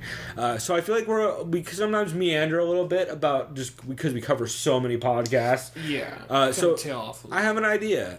What I want to do is I want to start next week. Why don't we try doing a segment first where we do podcast to catch, a podcast to skip, and a podcast you can't miss.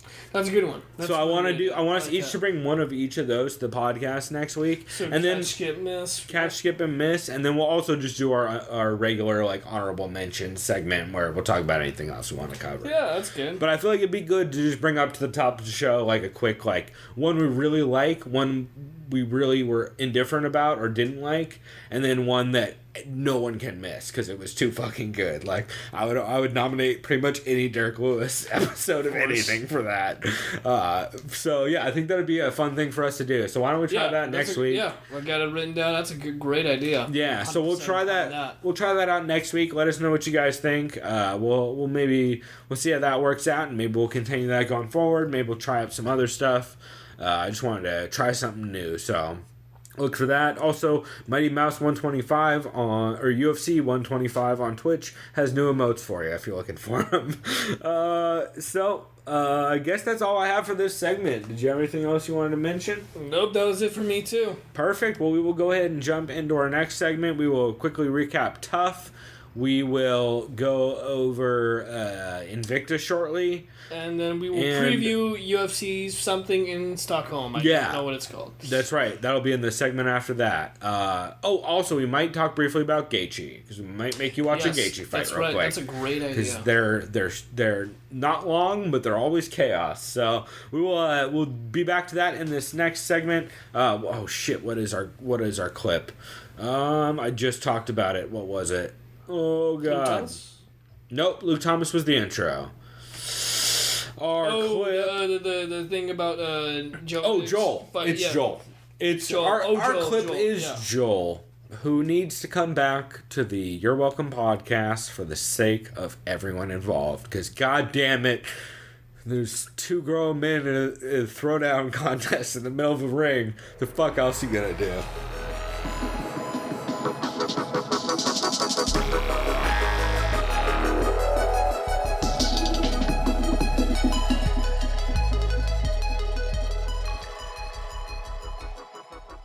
If that crowd is reacting, you're winning. And that's all that it is. And I can just tell you that as a negative fan, because I am a negative fan, I love it. I go there to be, I don't mean it. I don't wish any of those guys anything bad, but for my cheer, when I'm going to use my vocal cords, man, I'm coming out to be negative. I'm having a hell of a time with it. That's apples and oranges. You're talking about entertainment, which is the WWE, and you're talking about two dudes in a get-down festival in the middle of a cage. Yeah, but I'm saying that's not necessarily a bad thing when the crowd's booing. She makes fun of me and my face while I'm at a children's hospital, so I clipped her. I mean, that was the gist of it. Okay. And I looked at it and I was like, good for you. Good for you. That's the part we disagree on. Yeah, well, again, I didn't think good for you. I'm like, okay, she's going to have to go sit down for a minute. But if you're going to crack somebody, apparently Las Vegas is a good place to crack somebody because a battery charge is only a misdemeanor. Okay. That's such an interesting take.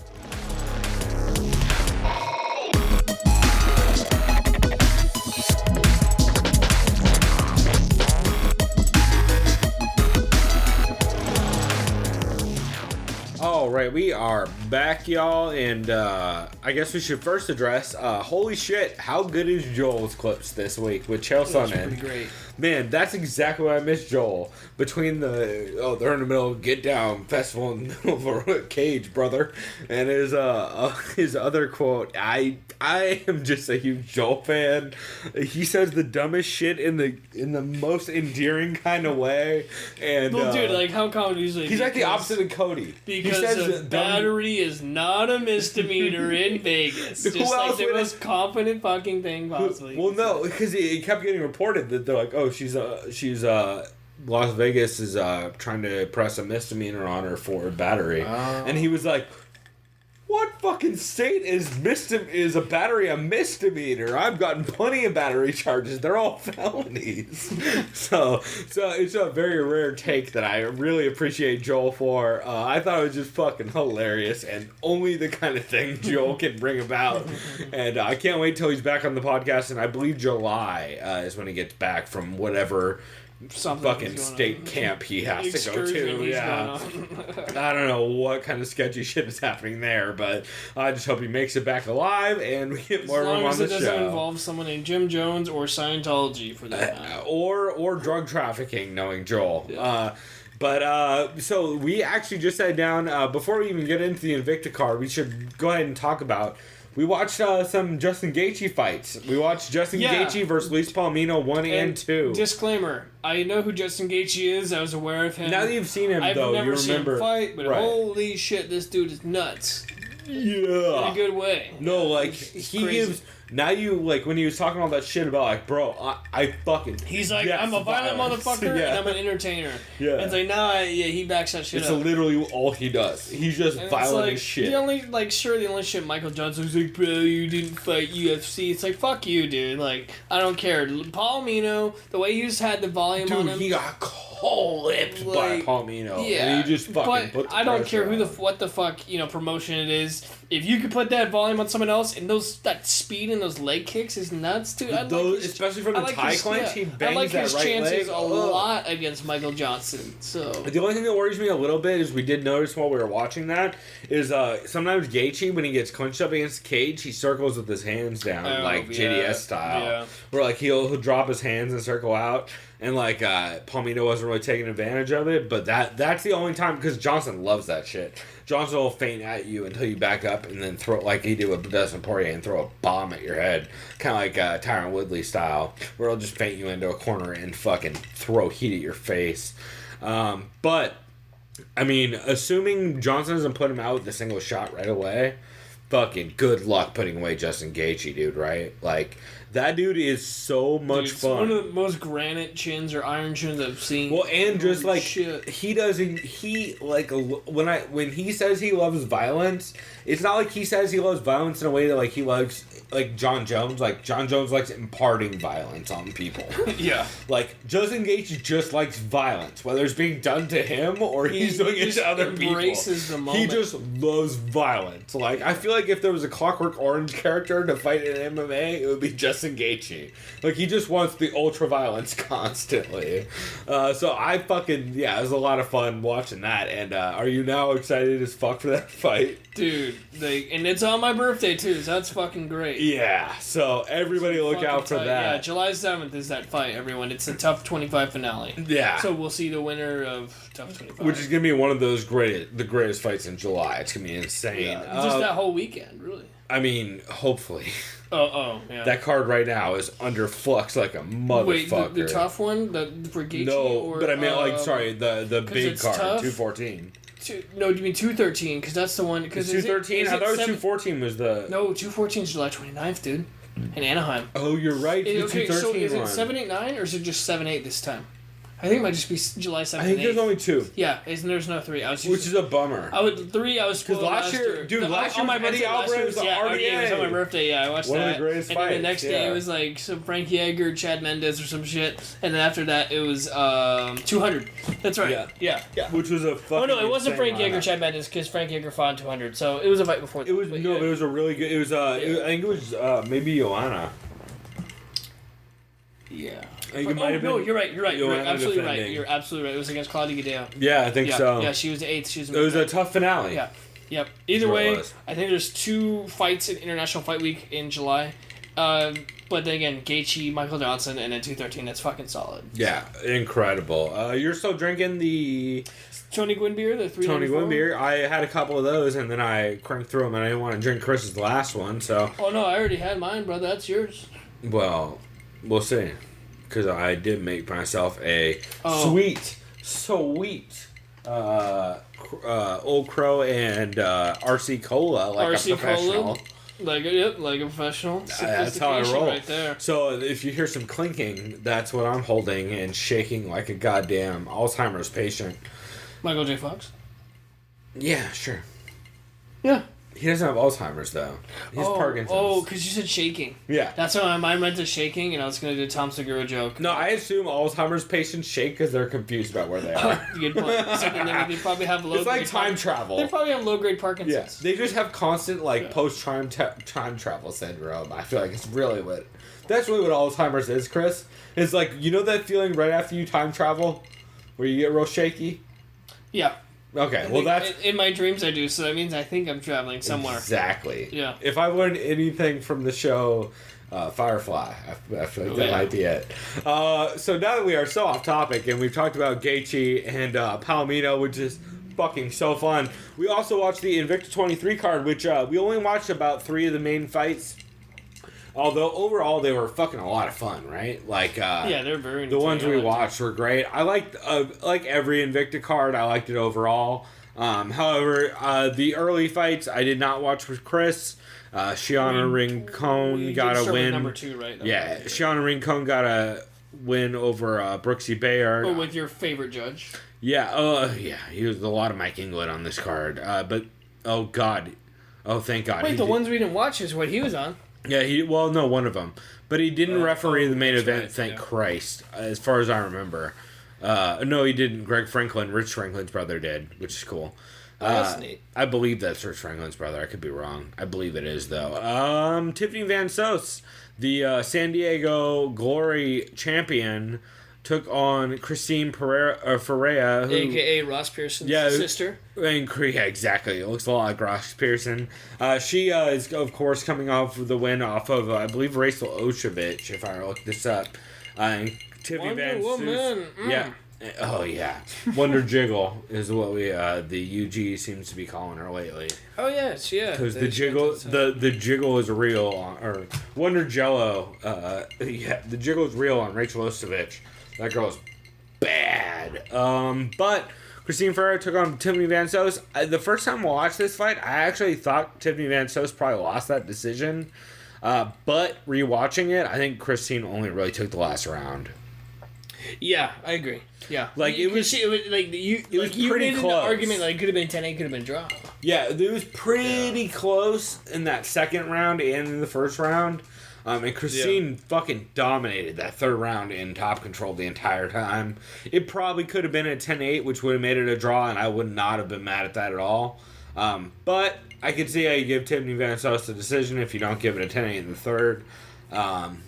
overall good fight. We didn't see Tiffany Van Soest open up like I thought she would, but I kind of understand. Like, I thought against a striker we would see more of it, but Christine did push a lot of clinches and takedown attempts. She did really well against Cage. So I feel like that kind of shut down a lot of Tiffany's offense, where Tiffany was like mostly just looking to fucking throw hard, straight, sharp shots rather than literally putting a lot of heat on him and trying to put somebody out. Edion Gomes took on Pam Sorensen. Split decision. To be honest, I did not rewatch this fight. Yeah, I do remember it it being close. I do remember Edion Gomes, I believe, won that, but I would have to rewatch it to be more certain. I'm not real confident. Andrea Lee, Liz Tracy. Great fight. Liz Tracy, for people who don't know, came up recently coming off the win, I believe, back in October and November against Chris Stanley, who big fan of this podcast is a big fan of. I would like to call friend of the show. And this is the first time semi-friend of the show, Chris Stanley. Yeah, and I've seen her fight before. My future ex-wife, KGB Lee. Yeah, and Chris Stanley's a super sweetheart. Yeah, she showed me she's how to been nice to both of us. Yeah, she's been very nice to both of us. Huge fan. So. Yeah. But yes, future ex-wife Andrea KGB Lee, looking gorgeous as always and doing good in this fight. Liz Tracy definitely got the takedowns, and I liked her tenacity with the grappling. I liked it a lot. She definitely had some good moments. I just feel like the only reason she lost that fight is because she didn't throw any ground and pound. Exactly. Basically. Yep. Like she would get dominant positions, or she'd get top control, and then she'd kind of do nothing with it. Yeah. Because she's so scared of Andrea KGB Lee's ground game off the bottom. She it feels like they kind of neutralized each other, and then that plus KGB Lee constantly being able to fight to her feet and then throw fucking heat. I believe she dropped her at one point. Like there was some. Remember where she dropped her? Second, I'm like, her instincts. And she when she looked like she almost got knocked out. Yeah. Or you shouldn't say dropped her, but yeah, buckled her knees. Buckled her knee. Yeah, because she didn't drop her. Yeah, she didn't hit the mat. But either way, yeah. I was impressed. Good performance. Yeah. Yeah, me too. Elizabeth Phillips, who blew weight, took on Kelly Fashholz, who she lost to. Why is it always people who usually miss weight lose? Because if you're missing weight, you're not prepared. Well, either you're not prepared, or it's going to affect your camp so badly that you're so out of weight, and your cardio you just can't hang for the full 3 rounds. Elizabeth Phillips hung in there, had some good moments, but Kelly Fashholz was overall just able to put the pace on and back Elizabeth Phillips up enough and kind of just piece her up just barely enough to get that decision. I totally agree with the unanimous decision. However, Elizabeth Phillips did have some good moments in a lot of that fight. Erica DiBercio took the win over Tessa Simpson. Again, tough fucking close fight. Erica DiBercio, I believe, got it. I'd have to rewatch it. Me and Chris didn't go back and watch this one. But I do believe Erica DiBercio kind of just outworked her and outpaced her and put the win on. Roxanne Modafferi got the win over Sarah DeLelio in the most vicious fashion. Shouts out to my cousin putting on a violent performance. Good googly moogly. Yeah, this is great. So Chris and I were talking about during the fight, like, her punches on the ground are almost non-effective. Her elbows on the ground sound like death. Dude, it was like just a fucking ×2 multiplier in some goddamn game. It's crazy. Yeah, like you just see just it's like she has a Delio just wincing like crazy, just getting hit, and then what happened at the end of the fight? Bangs her with that one elbow, and she starts leaking out of her whole entire head. Bad. And like the ref was like, nope, we're done. Yeah, looked like she had a fucking gun, tending to a gunshot wound to the head victim. So it didn't look like it was that bad until Roxanne Modafferi got up, and then you just see a pool under Sarah DeLelio's head. And evidently, TJ DeSantis talked about how off camera, when Sarah DeLelio tried to stand up, blood just started rushing down her entire face, and she was like, I think she got clipped. I think she got clipped in the temple. It was something like that. She was just. It must have been like a temporal, maybe not necessarily an artery, because that'd be more dangerous, but somewhere close. If she's or like the thin part of the fored cuts really bad, especially like on the hairline too. Yeah. And it looked like it could have been on the forehead, which is like it'll leak real bad especially if like you hit it in certain parts where they're like if you get it in like the dead center, it's not that bad. But if you get it like along like the ridge line kind of towards the temple, like you said. you get a lot more veins and you'll fucking leak. And she was leaking bad. And Agna Niedzvich took on Vanessa Porto and got that win. What weight class was that? Because that was the main event, right? I believe Agna is 125er as well. Let me double check. Was that a championship fight? She is a 125er, yeah. No, not a championship fight. They're all kind of gunning for 125 right now. Top contender. They had a bunch of 125ers. Her, Roxanne, Andrea, KGB Lee, Tiffany Van Sos, all 125ers. This is kind of like a showcase for 125. And they're all gunning for, oh god, I wish I could remember the Invicta 125 fucking champion. Shit. I should know this. We'll mention it later. It is Jennifer Maya is who the oh, that's right, yeah, because Roxanne had her debut at flyweight was against her. Yeah. And Jennifer Maya's been off via injury, I believe a knee injury, but I'm not positive, recently. So they're basically doing a big old competition to see who is up next. And yeah, man, I'm very impressed by that entire fucking division. I think they're all bad motherfuckers. I like that card. That was fun. It was a fun card, man, and we only watched 3 of the fights. The other ones were fun too. Even those decisions, like fun fucking decisions. Like a lot of people were like, "Oh man, Invicta card." Very contentious fights. Yeah, they're like, "Oh, an Invicta card with fucking 7 out of 8 fights going to decision. That's classic girl fights." You're like, well, first off, that's just casual fans not liking decision fights anyway. Exactly, and also those types of decision fights, especially like fucking KGB Lee fight and shit like that. Like, dude, those were very back and forth and scrappy. Yeah, so, I like that stuff. It was absolutely worth checking out. I do recommend going back and looking at them. And, okay, so I guess that recaps the fights we listened to. So we'll briefly talk about Tough. Before we talk about Tough, let's go ahead and hear a quick clip from this week's Tough. You know, my take on Cody and why his emotions just go through the roof is that he's not very smart and can't put things to words. I mean, it's instantly just anger. He wants to fight every battle with just toughness and trying to look cool in that situation. It's comical and embarrassing. Bingo! That sums up this week's Tough. Oh boy, Cody is a giant baby. He's just raging with the boys. Dude, all he wants to do is hang with the boys, and and his back sure looks totally healthy and tough. So maybe he hurt his back getting restrained all the time. Yeah, that's me and Chris's new take on this. Is he constantly gets restrained while trying to fight people? And he's just like, ow, my back. So like they injure him because he's not expecting like crazy wrenching in the opposite direction of the way he's running. Well, because I remember it was an interview in the beginning of this season. He's like, or it might have been when he fought Cruz at 207, he was like, "Oh, I've never had injuries except for this recurring back injury I've had since I was in high school." He's like, "But that's never gonna happen again." And I remember someone on Reddit, someone said, "Oh, from a person and myself who's dealt with back injuries, that shit comes back." Also, yeah, back injuries don't go away. Yeah, no. I don't know if anyone knows. That's probably one of the most sensitive areas you can get hurt and fuck your whole career up. Especially since you don't do jiu-jitsu. Which is like, that's how you get back injuries. So if you don't have back injuries from jiu-jitsu, not a good sign. Yeah. Oh, and for those this fucking episode of Tough, Julian fucking Lane fought Ramsey Nijum, and did exactly what everyone expected. Yeah, he ran forward with hooks and I liked how he had those 2 deep guillotines. He had a good. The first one was good, kind of garbage. The second one was real good, where he rolled him straight to mount and was real deep on that. Yeah, what'd you think of the stoppage? Do you think that was controversial? I don't think so. No, because he spit his fucking mouthpiece out. Also, don't talk to the ref while getting punched in the face from back mount. I'm here. Like, dude, come on. That means you're getting that. Also, the ref... That's like Uriah Faber when he put up his fucking thumb when he's getting knocked the fuck out by Hennen, No. There's a difference because there's no verbal taps when you're putting your thumb up. Oh, yeah. There's a verbal tap when you're yelling the weird phrases like "I'm here" at the ref. Like, first off, the ref doesn't know what the be like, "Oh, you're done? Yeah, you're done. Got it." You know. Also, yeah. Well, if you're yelling "I'm here," that's not like being like "I'm okay." Like, that's okay. Whatever your weird Jersey, Ohio slang is, fucking not.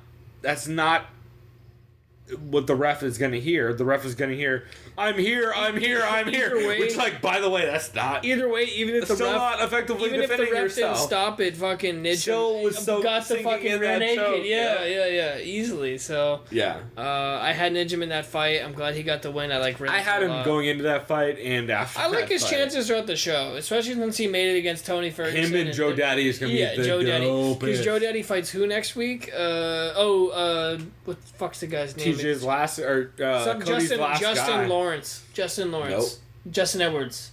Justin Edwards. Not Lawrence. Lawrence Justin was Lawrence is 15. Those different, guys yeah. look totally similar, though. No, Justin Lawrence I like better against Joe Daddy than even though he's like 10 pounds or 15 Yeah, Justin pounds Edwards is lighter, like 34 years old and he's cut.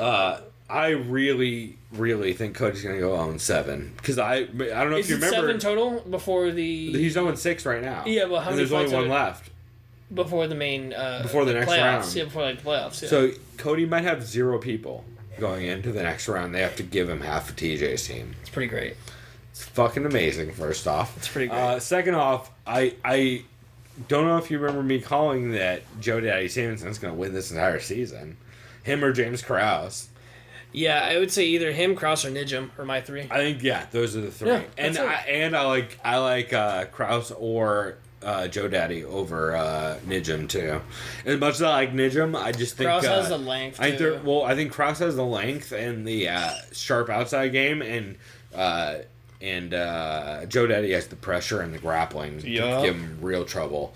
Because Joe Daddy's real, and he's been killing guys on the small scene. Like, Joe Daddy's been fucking murdering people on the small scene, and people are like, since they haven't seen him in the UFC, if you're everyone's like, murdering in oh, the small scene, it's going to translate somewhat to the UFC. well, It has and to. he's in like, I forget what league it is. I should look it up, but he's been in like a decently known like Titan or one of those where he's just been literally killing dudes.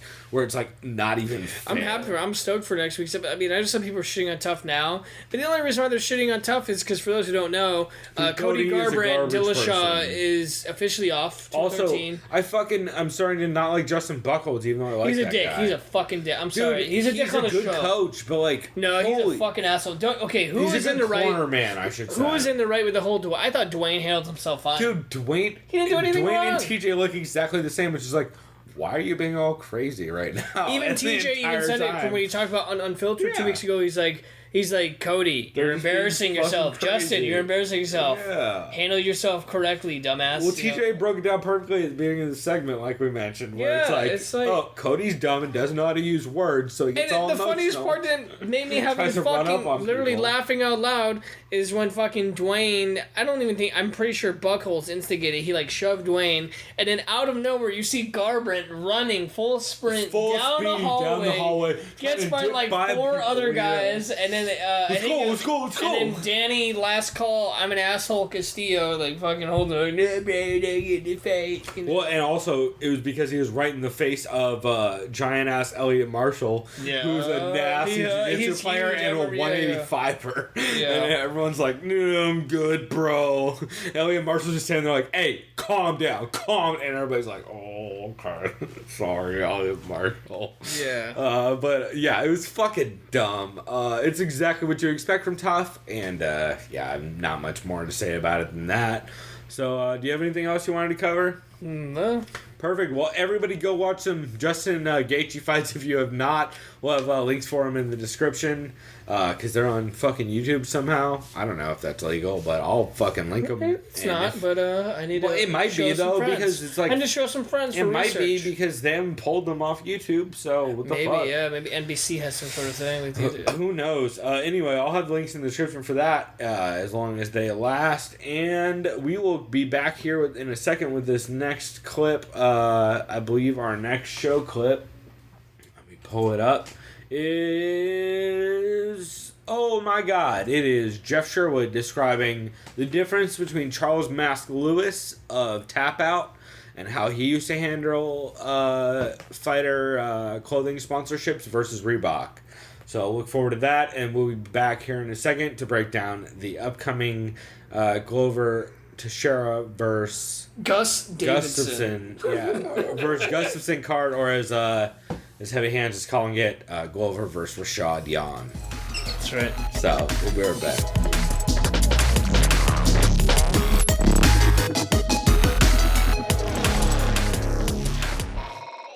what you see? Reebok gave the fighters like 50% off cards or something. I almost. What is that? One of the fighters tweeted that, and they're like, "Oh, it's Kat Zingano, I think," and she tweeted it. She's like, "Thanks, Reebok," and I almost tweeted something like, "Man, I remember the old days when you used to have a clothing sponsor, and they would just give you whatever you wanted for free." I mean, I took the biggest bag. It was actually like an army duffel bag, completely full. You couldn't put a Hershey's Kiss in it. That's how stuffed it was. I took that. Well, I would have eaten it, but I took that to Scott Adams at UFC. I don't know, whichever UFC it was. That was Charles sending that to Scott Adams because they sponsored Scott Adams. So he sent him a shitload of clothes so Scott could sell them and make some extra cash. And and Reebok is giving people 50%. I think Reebok's got a little more money, and that was early days Tap Out. Reebok's got a little more money than Charles Lewis.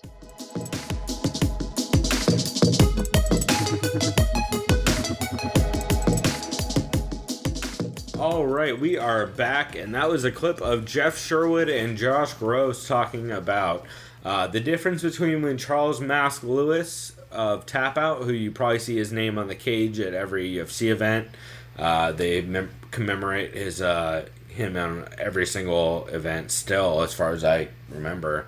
I hope they continue to, as long as they exist. He is, of course, the former owner of Tap Out and the guy who basically started that clothing company. And that was a story about him giving Jeff Sherwood a duffel bag full of clothes to take to a fighter who they were sponsoring so that that fighter could sell all those clothes at the show to make extra money.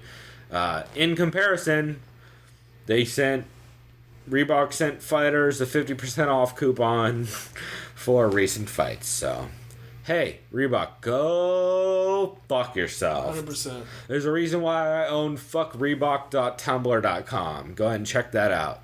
It's a bunch of Freebok. That's right, Freebok, the fake ass t-shirt company I own, which I would argue I've made better goddamn t-shirts than Reebok ever has, right? I agree. I mean, because I like you've seen some of them. Because it means fuck Reebok, and it also means liberate Reebok from UFC. Well, and I've also, I mean, it takes zero effort to make a decent fucking t-shirt. Like, man, it maybe takes 3 hours worth of photoshopping to make a fucking good t-shirt, and Reebok just doesn't give a fuck, evidently, because they just don't do that. They're just like, oh, well, we have one template. Let me spell this name wrong and repeat it 400 times, and we'll be good, Giblert. So, Yeah. Now that we've covered my fucking hatred of the garbage institution that is known as the Adidas clothing company, who owns Reebok, we are going to break down UFC Fight Night 109, Gustafsson versus Teixeira. How excited for you are this card? Well, just scanning these names. Are you concerned that Trevor Smith and Chris Camozzi are fighting 2 fights back to back? Yeah, that's concerning for my brain. If you look at Sherdog, yeah. If you look at Sherdog, evidently Trevor Smith and Chris Camozzi are fighting twice, which I noticed. Actually, Reddit pointed out to me earlier today, which I thought was very funny. Because it was like, oh shit, Trevor Smith, Chris Camozzi tournament. Which was fucking hilarious. But we'll start at the bottom. Marcin Held is taking on Damir Hadzovic. I've never heard of Damir Hadzovic. I've sure as fuck heard of Marcin Held. And the last time I saw Held fight, he was using a lot of grappling and. Well, Marcin Held's a leg lock master. Yeah, are these guys heavyweights? No, why did I think that? Never mind. He had that fight against Joe Lozon. Different Polish guy. This guy's had Polish, right? Yeah, he had the loss to Joe Lozon and the loss to Diego Sanchez. This guy. He's taking on Damir Hadzovic, who has Bosnia-Herzegovina. Yeah, he's got that loss to Mirbek Taisimov, rather. I'm going to Marcin Held. Me too. I would say probably by decision, but maybe by sub. Yeah. Shout out though to Bosnia Herzegovina. I don't know. Ooh, lost to Krzysztof Jotko. Alright. No shame Yeah, in shout that. out to that country that I'm glad representation in the UFC. That's always great. When you Yep. see that kind of stuff. Yeah, but I lean Marcin on that But one yeah, for I sure. agree with him. I haven't heard of any of these fighters. Darren Till, you probably should have heard of, Let's see and who's Justin fought. Ayari. Never heard of that dude. Darren Till This coming guy's off the Danish. draw. Coming off the draw, Nicholas Dalby, and the win over Wendell de Oliveira Marquez. Yeah, what card was that? Oh no, that was a long time ago. Yeah, no, more recently he had Wow. that. Well, holy shit. We haven't seen him fight since this Nicholas guy- Dalby fight in you know what? 2015. I am not going for this guy. I'm going for Justin Ayari because he's fought sooner than 2 years And he ago. beat Jim And Wallhead. he beat So, Jim yes, Wallhead, yeah. I am going with Justin Ayari, too. I Because like his nickname. It's kind of, I don't know what the fuck Abacus? it means, but it's Yeah. kind of interesting, though. Abacus. I like some Abacus. Latin shit. You know what an abacus is? It's a fucking. It's one of those, like, you push the fucking little bead across the fucking thing and calculate shit like you're in the 1800s. Oh, Abacus, yeah, huh, yeah. yeah. Okay, still interesting, though. He's probably It's a Abacus. cool nickname. I actually kind of like that nickname. It's fucking unique Oh, as shit. No that's one's pretty ever had that nickname, probably. It seems like a very unique. I wonder if he's from a place where the abacus was invented or some Well, he's shit. from Germany. True. This dude, Nicholas Musoke? Yeah, Musoke is coming off the loss to Albert Tumanov and No the shame win in that. over. Tumanov's a beast, too. Tumanov is a super beast. The win over Alexander Yakovlev, which is a good win, and the loss to Kelvin No shame in Gastelum that. by decision. No shame in that. Yeah, again, he also My has. only concern He also is, has big wins over Viscardi Andrade and Alessio Sakara. Yeah, my only concern is he last fought almost 2.5 years ago. Holy shit. Oh man, these fucking He layoffs. is Gustafsson's training partner. It's still, and he's Borjan also a Swede. Velikovic. We got Nico Bellic here. Yeah, the loss to Sultan Aliyev and the draw to Michael Graves, which was a disappointing fight. He does have a win over DiChirico, I don't but even know in this fight, dude. Really, it's fucking toss up to me. I mean, He's at Elevation. That's a good team. sure. I'm gonna go with Is him. Elevation still a team? Not really. Well, they moved out of Muscle Farm, Right. so I'm trying to think about But what he happened is still for at TJ. Muscle Farm. Yeah, Well, no, he's not at Muscle Farm, but he's still sponsored by Muscle He's gonna be Farm. sponsored, but he's gonna get a lot of sponsors. He's pretty he's someone you could sponsor with. Yeah, you know, For now. I'm gonna go with the Serbian Bojan Velochkovic. I gotta figure if you go to a decision against Albert Tumanov, you're probably a bad motherfucker. So I'm gonna go. I'm gonna go with Masoka. Masoke, Yeah. but I'm No not shame real in that. confident. Reza Madadi, I saw him fight. I know that name. He just fought someone.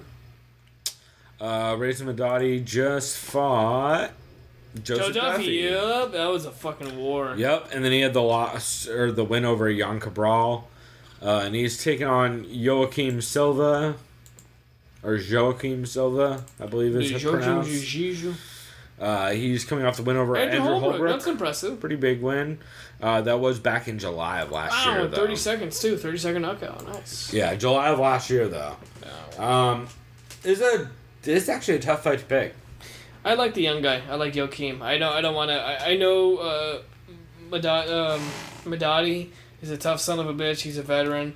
But Joaquim Silva is sure he only fought a year ago or almost a year ago. 34-second knockout. Andrew Holbrook, who's a well-rounded vet. I mean, he's still young. I like him, man. I like the young gun in this one. Yeah, I feel like Reza Madadi is going to get the pressure put on him and have trouble with it. Kind of similar to the Norman Park fight, who, by the way, is also fighting this weekend in That's the, right.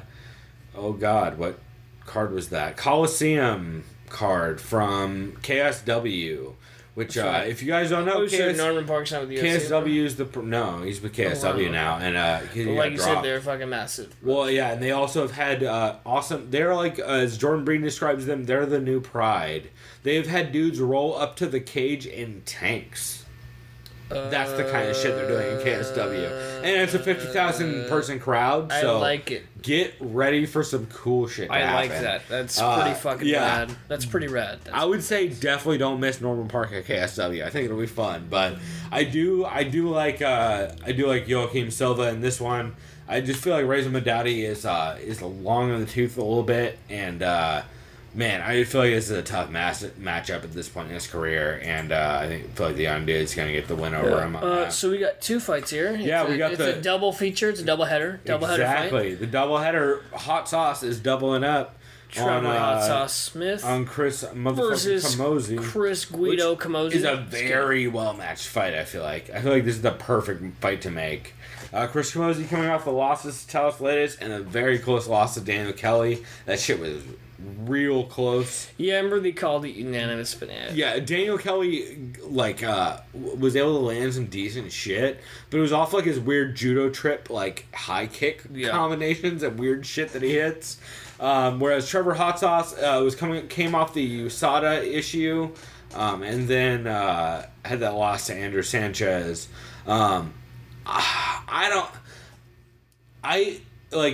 Common sense to me says that Trevor Smith takes this, but I'm going Chris Camozzi. I like Chris Camozzi because he has more fight experience, especially in the UFC. Absolutely. I know Andrew Sanchez is a tough guy. He won tough like a year ago or 2 years ago now.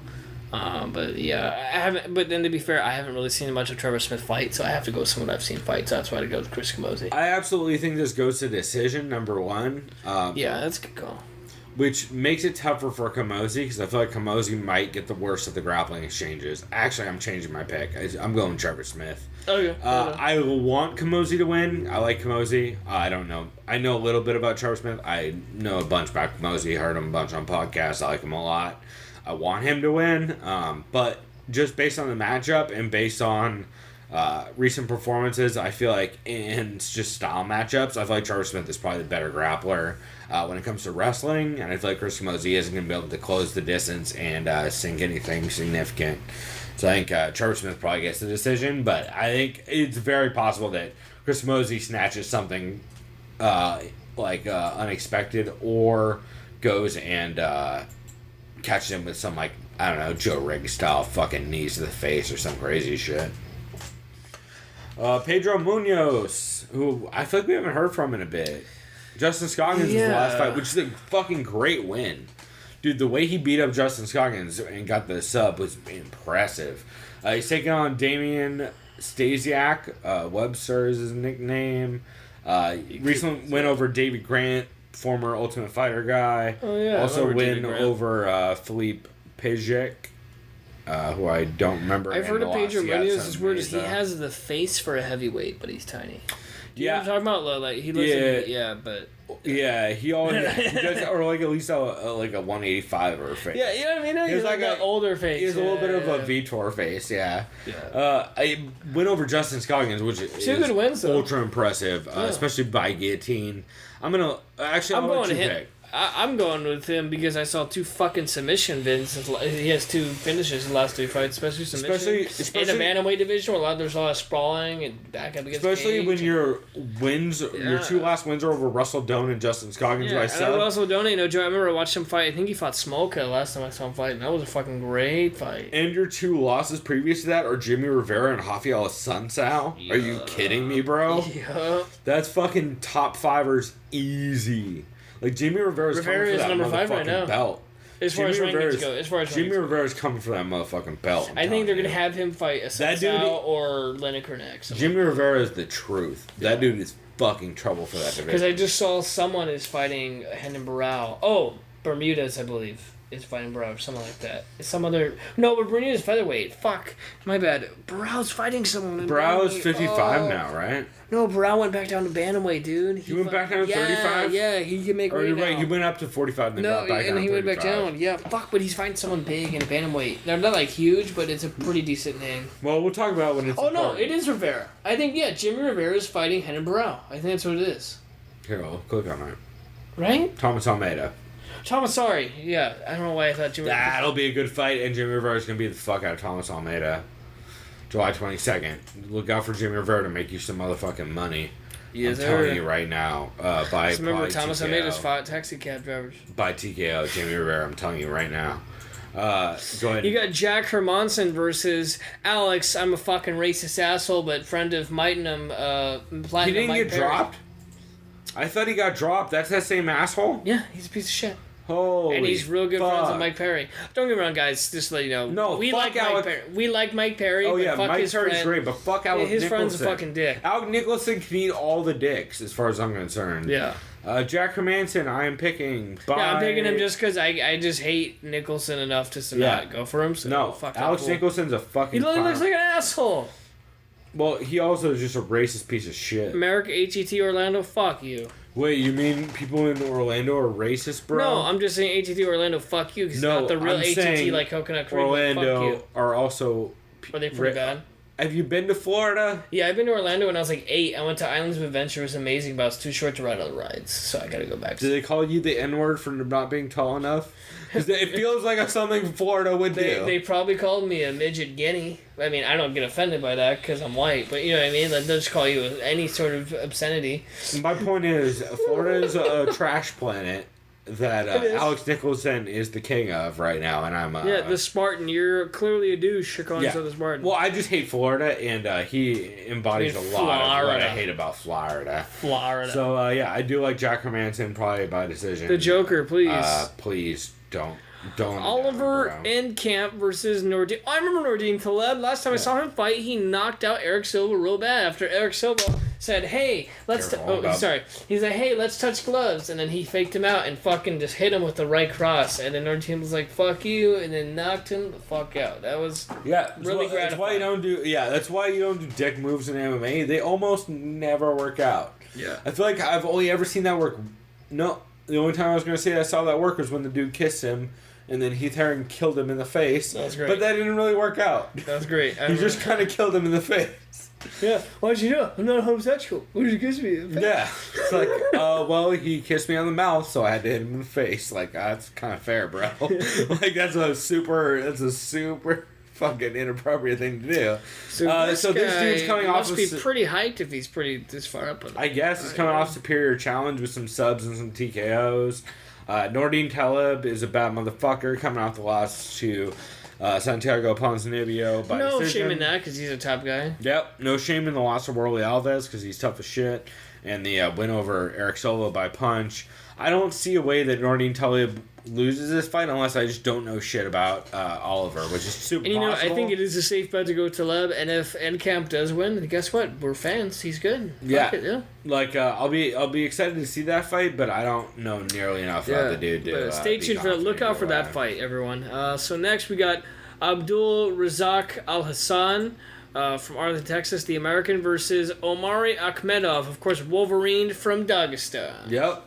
Wins over Charlie Ward and Jos Eichelberger. I can't.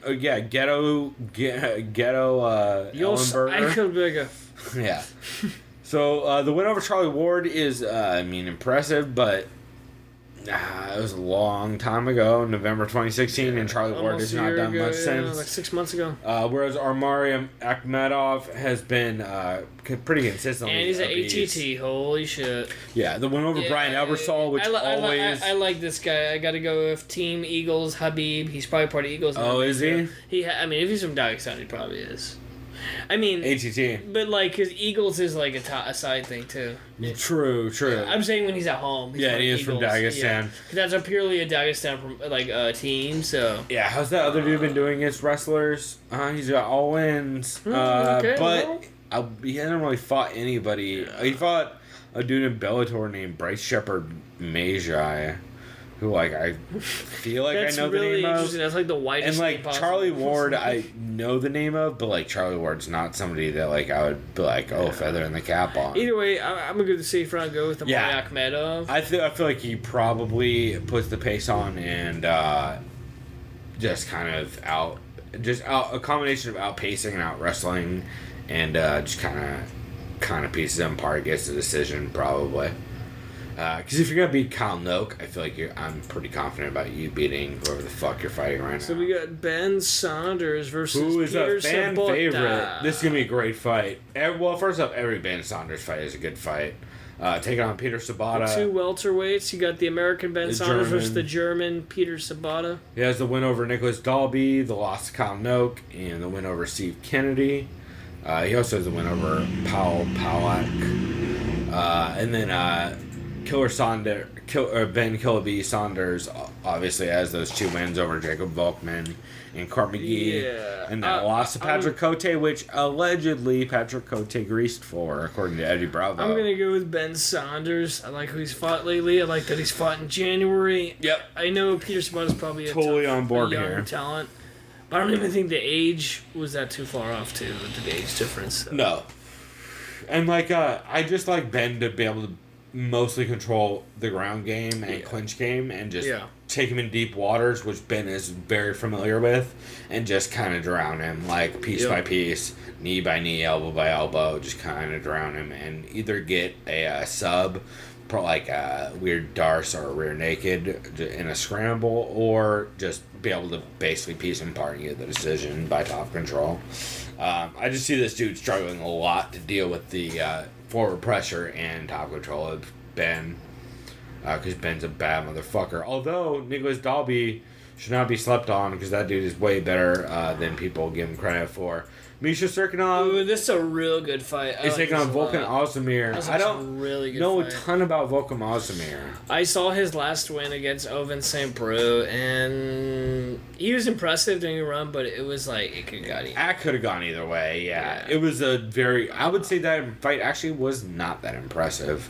Actually, yeah. What on both sides. I'm just thinking of OSP. Well, no, it was impressive that he got a win over OSP. It was not impressive anything anyone did in that fight. Yeah. I felt like no one did anything that really stood out to me. Serkinov, meanwhile, just beat the fuck out of Nikita Krylov and guillotined him. I'm going with the Latvian Serkinov, dude. Yes, because you don't pick against anyone who beat Nikki Thrills, as far as I'm concerned. Because Nikki Thrills is real hyped, and he's still good. He's still a monster, and he's an ACB now, so everybody look the fuck out in ACB. Oh, yeah, he got cut by UFC, huh? Speaking of which, I believe there's an ACB card happening actually while we're recording this, so unfortunately we're missing out on that. But yeah, hopefully we get Russian friend. What the hell is going on? The hell is going on?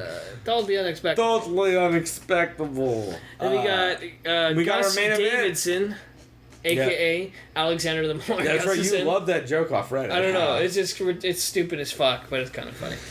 But yeah, we got Alexander the Mauler Gustafsson, who did not train in San Diego for this fight. No, 0% trained in San Diego for this fight, from what I've heard. Like, has not been down here for like a year. Yeah, it's been a year. Yeah. Like, because he was down here for a while. But he was down here for the Jan Blachowicz.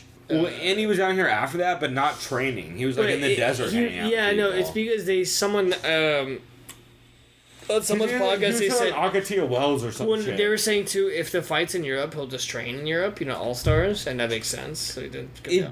Does, but it depends who he fights doesn't. too. Yeah, like I would argue you would want a Glover Teixeira. If you're fighting Glover Teixeira, you want like a Phil Davis to be training with, because Phil Davis is a very high level. Like, although Phil Davis isn't like the most high level by definition grappler, he's a very slick grappler and very I like good his jabs too. So. Well, and he's also very good at Glover, who's he's such very a good good boxer. in the clinch, and he's very good at controlling positions, which is, I feel like, what would be most of the issue in this fight,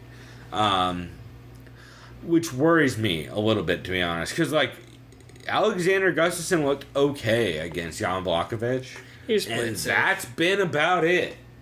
Yeah.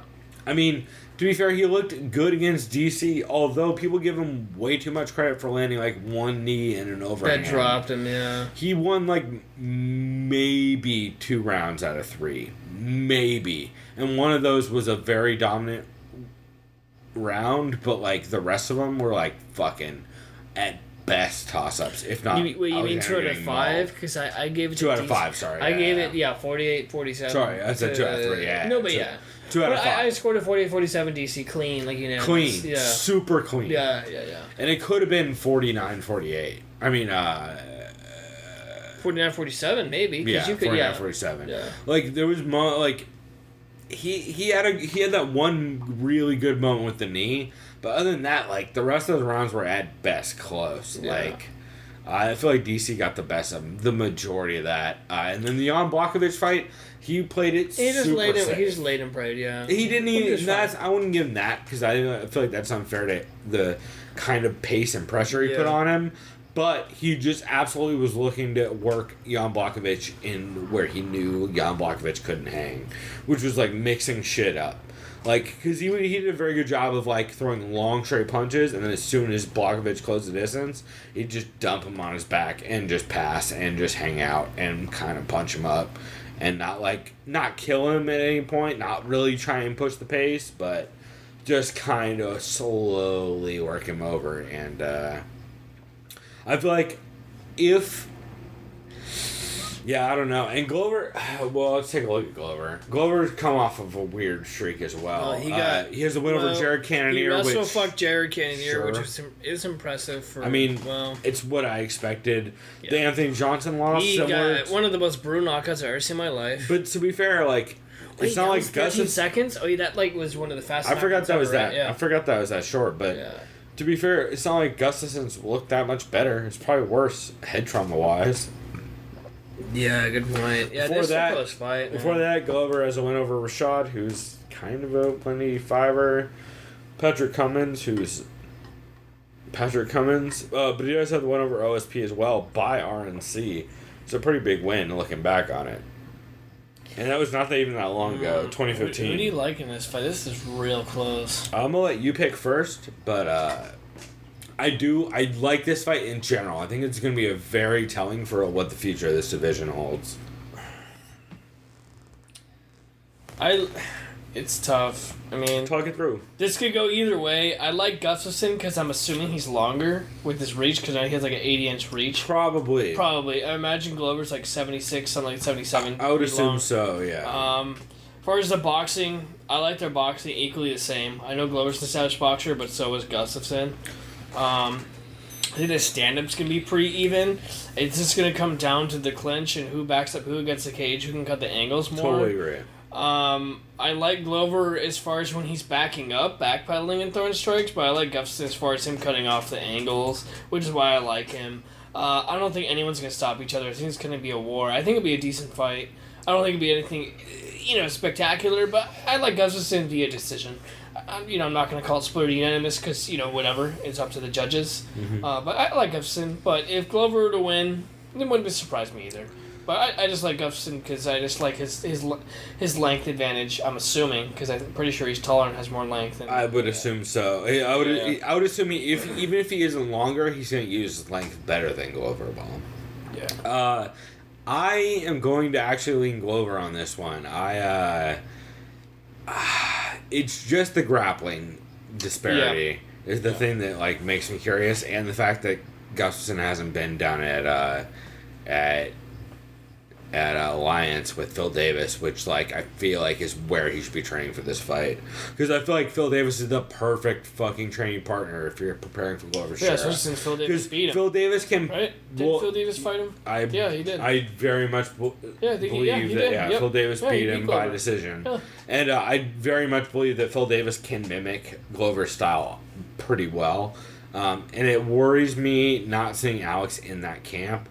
To be fair, Glover trains at some fucking Connecticut camp in the middle of nowhere nowadays. Yeah, it's I remember on Embed, he's like, this is the biggest Brazilian population in the United States. So it's Concord, Connecticut, or some shit, Hartford. Sure. No one knows the name of anyone from there, though, is the problem. Yeah. I don't have any faith in Gustafsson right now, and it mostly has to do with him not being in Alliance. Yeah. If he was in Alliance, I would pick him in this fight absolutely, because he'd be training with Phil Davis, which I think would give him this win.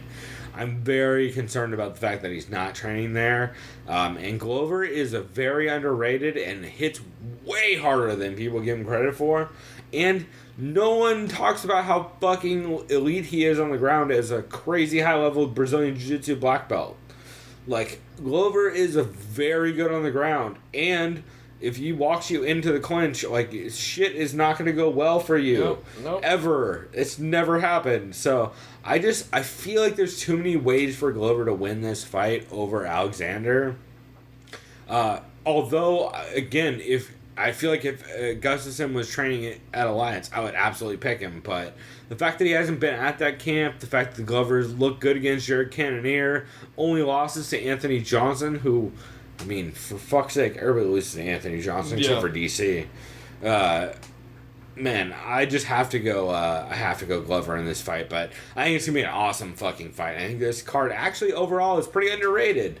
Now that we've gone through it, like I'm kind of hyped for it. Like, one thing to note, it is on at fucking like 6 a.m. or 7 a.m. in the West Coast on Sunday. Oh, wow. This is actually a Sunday card. Miss this fight. We'll see. Well, you probably make it to the main event because I think the main card starts at like 9, 10 or 11.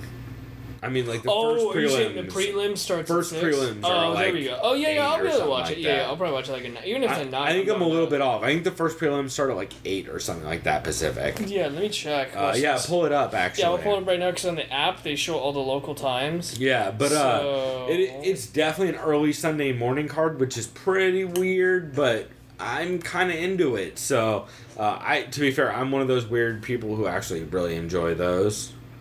Yeah, it says right here, main card, 10 a.m. Pacific. Yep. Perfect. Yeah. Wait, main card is 10 a.m. Pacific? Yeah, so, yeah. card. First fight's probably like 7:30. The first card, 7 a.m. Pacific. 7 a.m. Yeah. So, I'll be up at 7 a.m. on Sunday. Yeah, fuck it. I'll probably be up at 8 to catch the Fox ones, but Smart.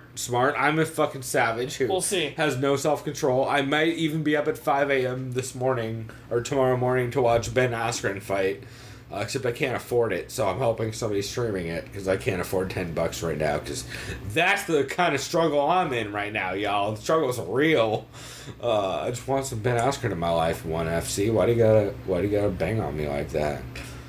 Don't just let me watch people bang, bro. You know what I mean? Oh, yeah.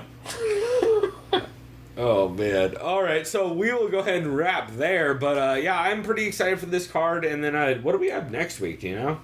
Yeah, guess what? It's next week. 2-12 already. Who's on 212? Holiday and Waldo. Shut the fuck up. Yeah, it's next week. Holy shit. June 3rd, yep. Max Holloway versus Jose Aldo for the undisputed featherweight championship. And shut the fuck up, Conor McGregor fans. He fucking got stripped. Whatever. Fuck you. Doesn't matter. Eat all the dicks, Conor fans. Sure. All the dicks. Either way, this is a great Holy card. shit. Claudia Gadelha also takes on KK. Fucking Cheetor, or TRT Tour, and Nate TRT Marlon Marquardt. Moraes, Makes his debut. Yeah, this is great. Eric Silva's back and not on roids.